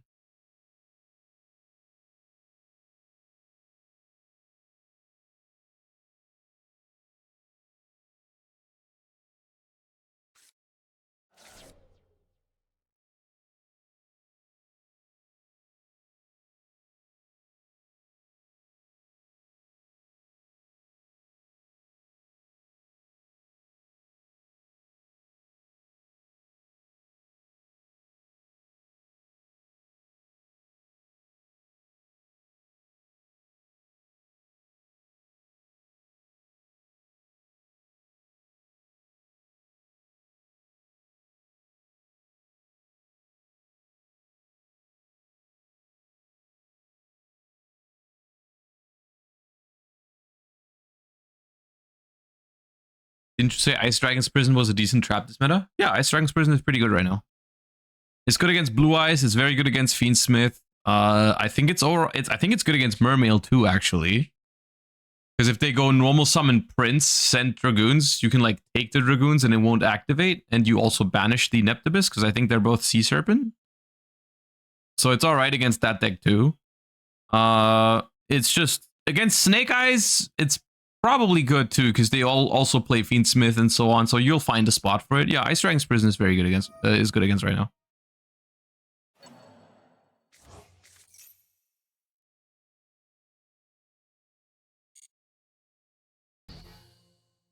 It's okay against Mermail. It doesn't do enough. I mean, nothing does enough against Mermail. That isn't like targeted floodgate hate.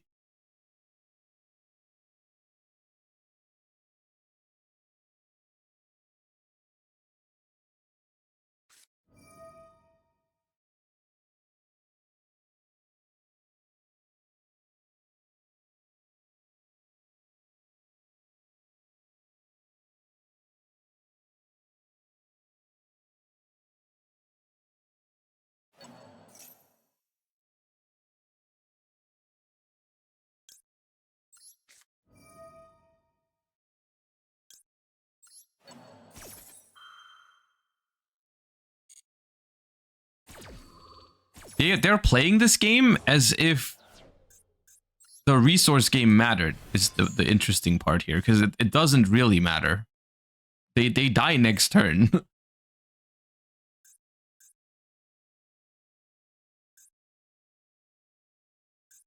Yeah, we can't get Engraver back, but I mean, maybe look at the rest of the board state.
I'm gonna fizzle my own Requiem.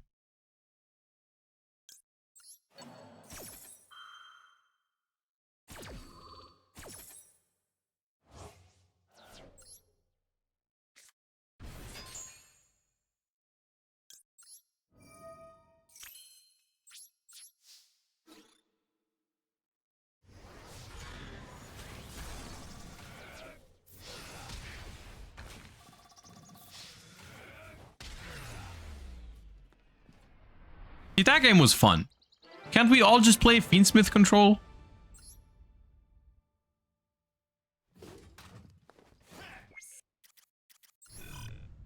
That'd be more fun.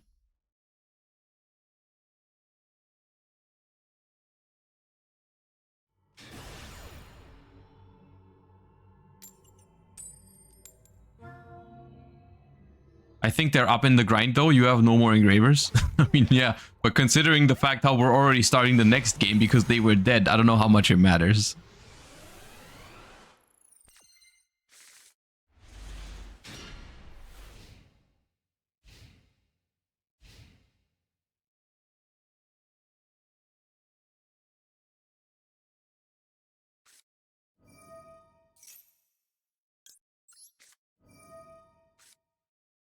So far, every time I've done this, the next thing. Oh man, I was.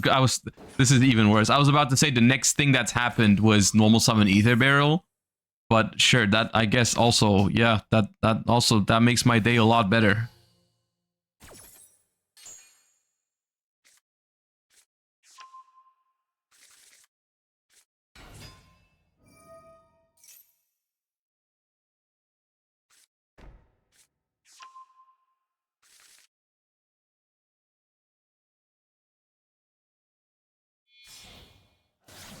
It is Fiendsmith control, so I'm not too mad about it. It's just the Gamma high roll. Oh yeah, this is like I do feel like this might be the one I have to be playing because it has more ways to win going first with the Primite stuff. I feel like that's kind of what I'm missing right now with this deck. Like going first is just not very threatening.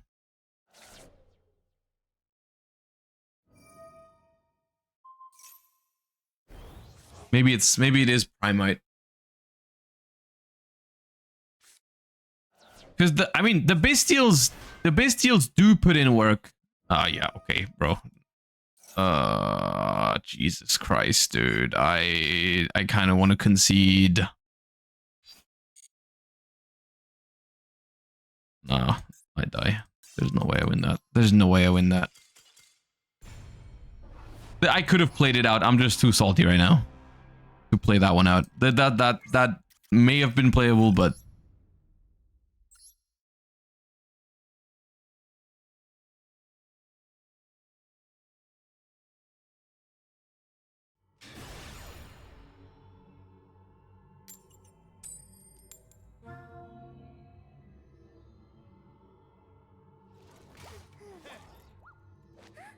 we can build Primite after this game. Yeah, we can. I mean, playing on tilt right now doesn't seem to be the smartest thing anyways. So we can build Primite Fiendsmith or update it. I mean, I have a list for it, but like I want to maybe think about some of the choices for it.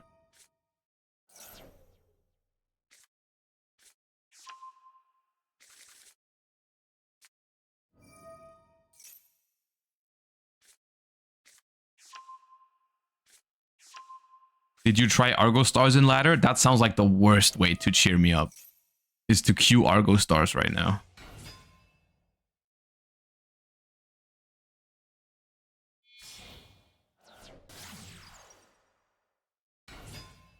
That sounds like something I should absolutely not do.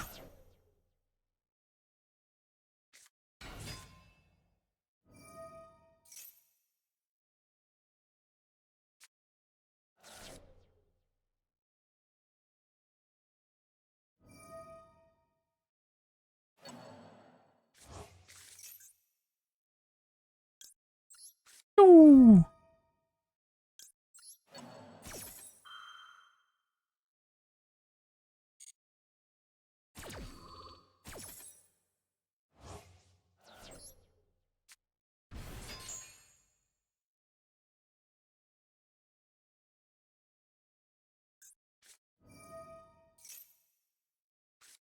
Of course, it's Snake Eyes.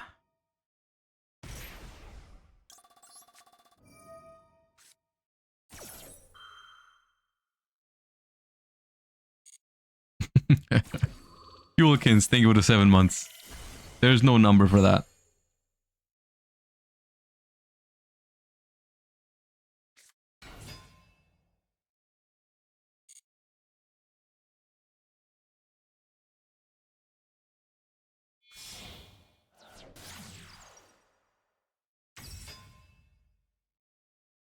I should probably have summoned Baldrake. Because now I have to Veiler this and I lose to like original maybe. I should have used Baldrake when they normal summoned Ash Blossom. because now I lose 2 original and Diabell Star, which I don't know if they would have played it in this order if they had those, but I don't know. I won't complain if they have original or Diabell Star, because that one I would have deserved, because I had a way to beat it. Like, I'm not mad about games that I lose when I had ways to win. Because then I feel like, you know, it's somewhat deserved. Oh, okay. Yeah, they probably don't normal summon Ash though if they have those. But still, I think the Baldrake is better there because the Baldrake checks the sequence too, and I get to keep Veiler in hand. Yeah. Okay, well, at least we take down 1 snake, guys. All right. Today was rough. This list, I don't know, like, the deck is just not unfair enough, I feel like, in Master Duel, like, standards. It just doesn't feel like I do enough going first. And going second, it's like, I already have to, I mean, going second, my odds of stopping my opponent are higher than with most other decks. But the Bystials are kind of hit or miss. I feel like Bystials are good. But maybe it's not like 7, because it's like in the matchups where they're not that good, you hate yourself for drawing too many Bystials. Like, I could see playing maybe if I think Phantasme is good, I could see playing like 3 Baldrakes, because Baldrake is good with Phantasme. So maybe you play like 3 Baldrake, 1 Magna, 1 Druis, and still play the Lubellion Regained. Well, okay, the Muskets I have not liked either. So like, maybe it is this list.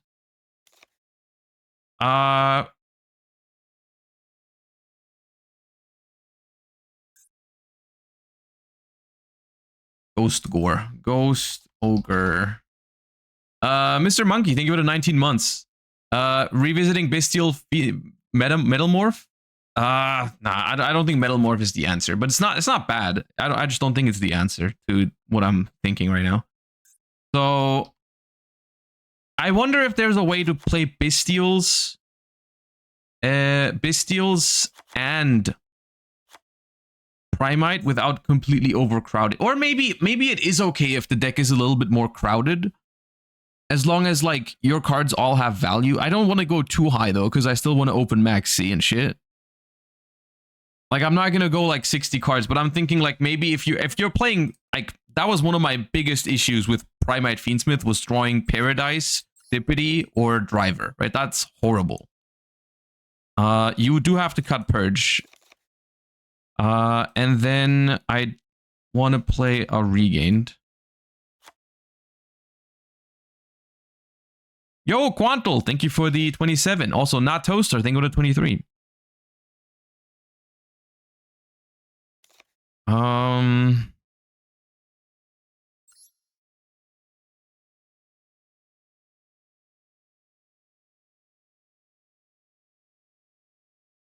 Okay, so I have a couple of ideas that we're not going to be able to try them all today because there's not enough time.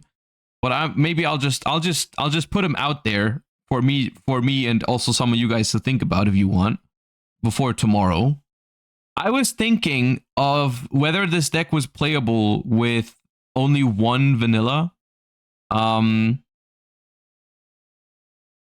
Which is, so basically only Dippity, right?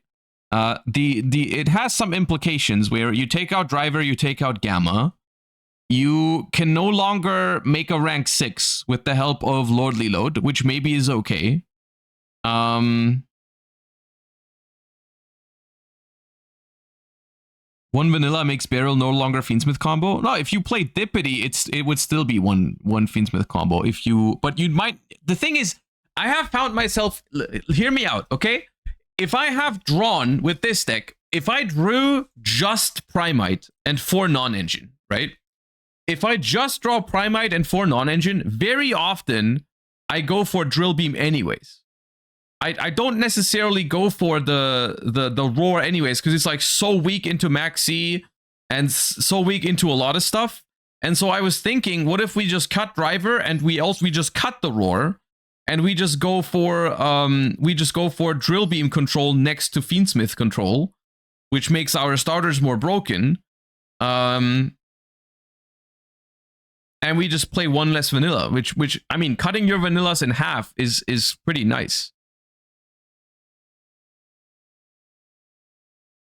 I always make Baguska if that happens. The problem is if you make Baguska, you don't have the drill beam live unless you have a second Primite card in hand. In which case, Frike, thank you for the 32, appreciate you. If we draw, let's say we draw 2 ether barrels, right? We can go ether barrel for drill beam, use Lordly Load to summon Dippity, but we don't have to keep the Dippity on the board because we have the drill beam live already. What we can do then is we can turn the Dippity into a Requiem, which is still a disruption on the opponent's turn because we can go Requiem into Lacrima, send Paradise. So that can also work. I don't know. Just some thoughts. I mean, the way this is right now, this deck I don't think has enough non-engine, which is funny to say about a deck with like what, like 3, 6, if we count the Bestial, 11, 17, 22 non-engine, but 22 non-engine in 47 isn't even that crazy. Oh, I guess the driver, 23 non-engine, the Gamma. I don't like Imperm here. Yeah, I don't love Imperm either with Bestials, but it's just like, Imperm is like very good against Snake Eyes and what's it called? Snake Eyes and Tenpai.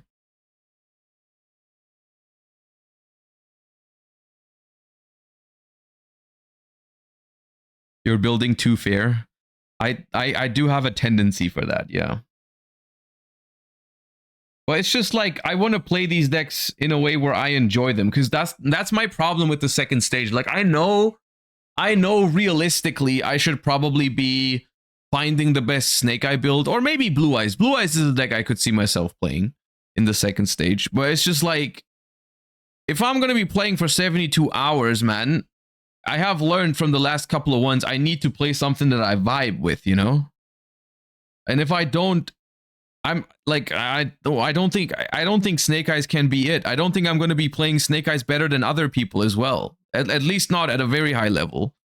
You know, I'll be playing Snake Eyes fine, but I don't think it's where my strength is. I don't know. The same is true with Mermail, I think.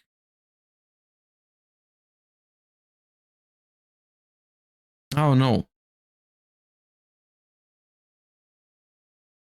At least I won't. I mean, there's still time, right? There's still 3.5 weeks. We got time to find decks and test stuff out. But so like I'm starting with the stuff that I want to work, you know? There's a couple of decks that I want to work on before I start working on like the plan B, which is like, I don't know, playing friggin' Mermail or Snake Eyes or whatever. That's not the plan A. It's not even plan B. It's like plan Y or some shit. Is me learning like Mermail for the Duelist Cup or something. I don't know.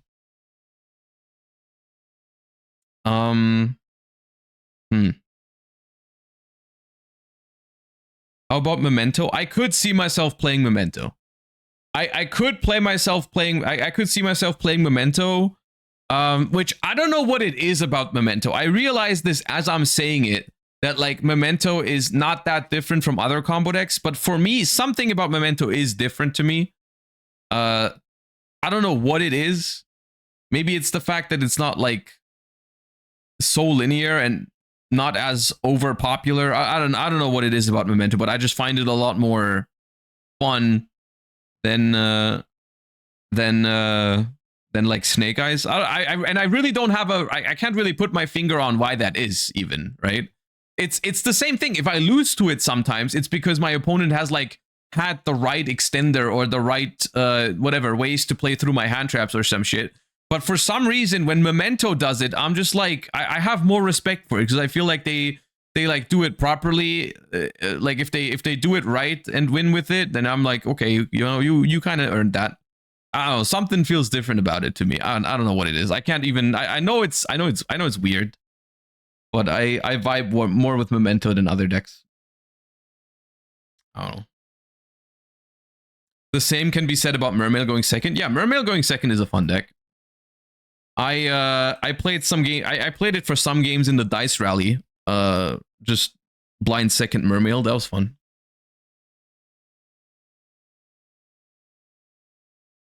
Oh no, this is definitely not it yet. 47 cards, but maybe if you cut like Roar, Driver, Gamma, 44 cards, does look a little bit better now. Maybe this is fine. Maybe this is worth trying. This is something I could see. You're going first, you definitely have some unfair setups because you have extra normal summons with the Primite cards.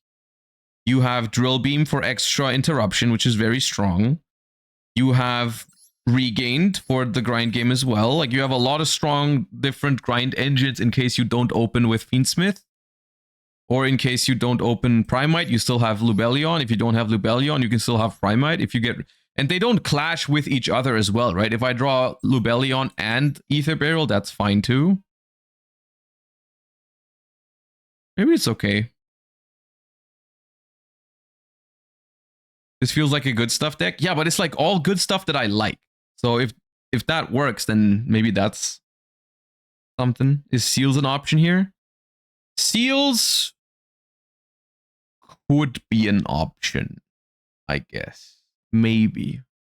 The extra deck is very tight. I don't think we haven't needed this much. This can go. I do think these 14 are pretty set for no matter what Fiendsmith deck you play. You can play with one Requiem, but it feels very risky whenever I do. And I like playing with 2 Desirees, just in case you summon one, and then you have the other one for Paradise effect. But like, I do think you can play with one. You can get away with one Desiree, I think, easier than getting away with one Requiem. Yeah. Going first, Fiendsmith Tenpai might be a viable option. That is actually a good point. That is actually a good point. I like that you bring that up. We can try that. So, hold up. Let me copy one. So there is Fiendsmith Bestial Tenpai. That is a deck that we can actually try. And you look, listen, I know it says Tenpai in the title, but it is not nearly as cringe as you think it is. Otherwise I would never be playing it, you know that. So the idea is basically, I don't know exactly how many of these you play. Pretty sure it's this ratio. Which is basically the same as the Fiendsmith Primite, and it goes first, right? And so the idea is just that Pydra is a good normal summon because it makes seals. So I'm pretty sure it's just this extra deck. Actually, no, you need some Tenpai Synchros. The extra deck would be very tight. You would have to like cut the M7 Zeus probably. I like those a lot, but it's probably these two. Or Sangenpai, like one of each. Do you even play Trident? I guess you do. Just so you have game. Like one Requiem. Something like this. Something like this. So basically, this deck, I think it chooses first because you play Fiendsmith Control with Lubellion as well. But and then when you draw, if you draw Tenpai cards going first, you just make seals with them, which is just fine.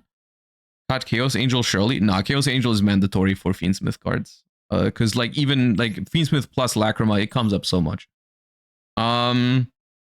How about Princess? Look, it's much less of a Tenpai deck than you'd think. At least how it was played in the TCG. I'd have to take a look at some TCG decks, but yeah.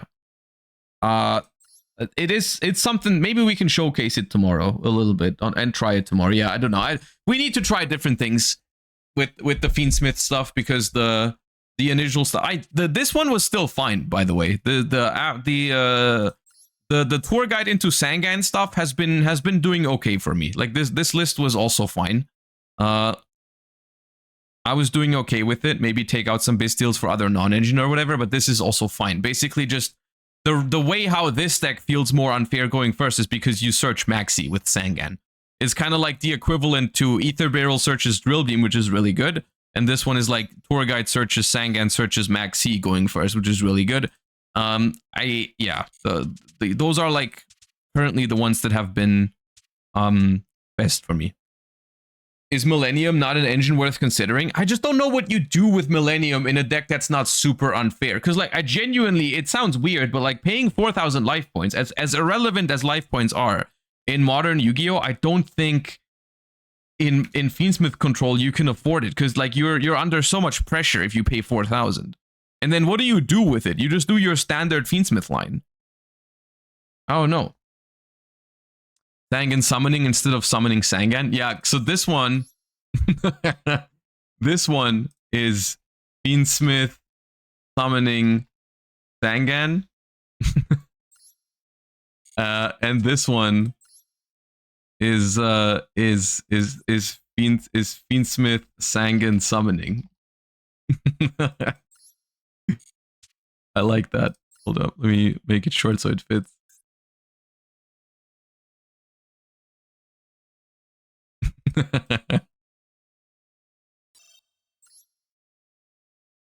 Yeah.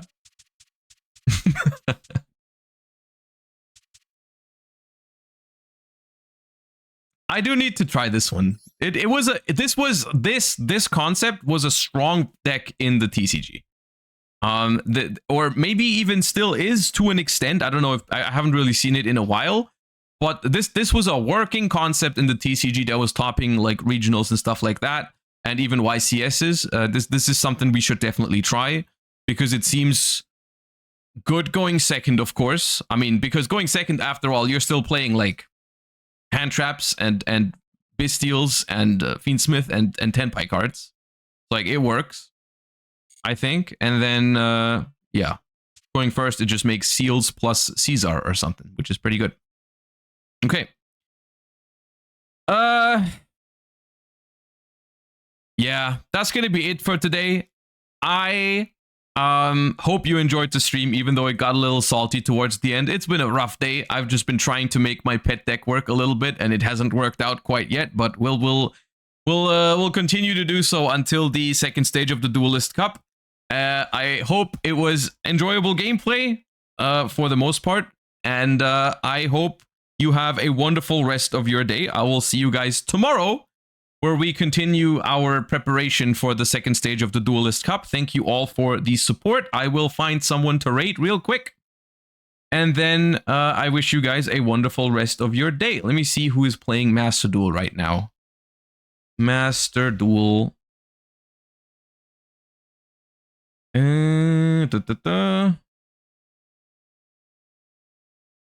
All right, someone is up playing Evil Hero Fiendsmith. All right, sounds cool. I'll send you guys over there. You guys have a wonderful rest of your day. Thank you for all your support. I appreciate you for hanging out. Hope you enjoyed the stream. And thank you for all the subs and all the follows, as usual. Much appreciated. Much love. I'll see you guys tomorrow. Bye-bye.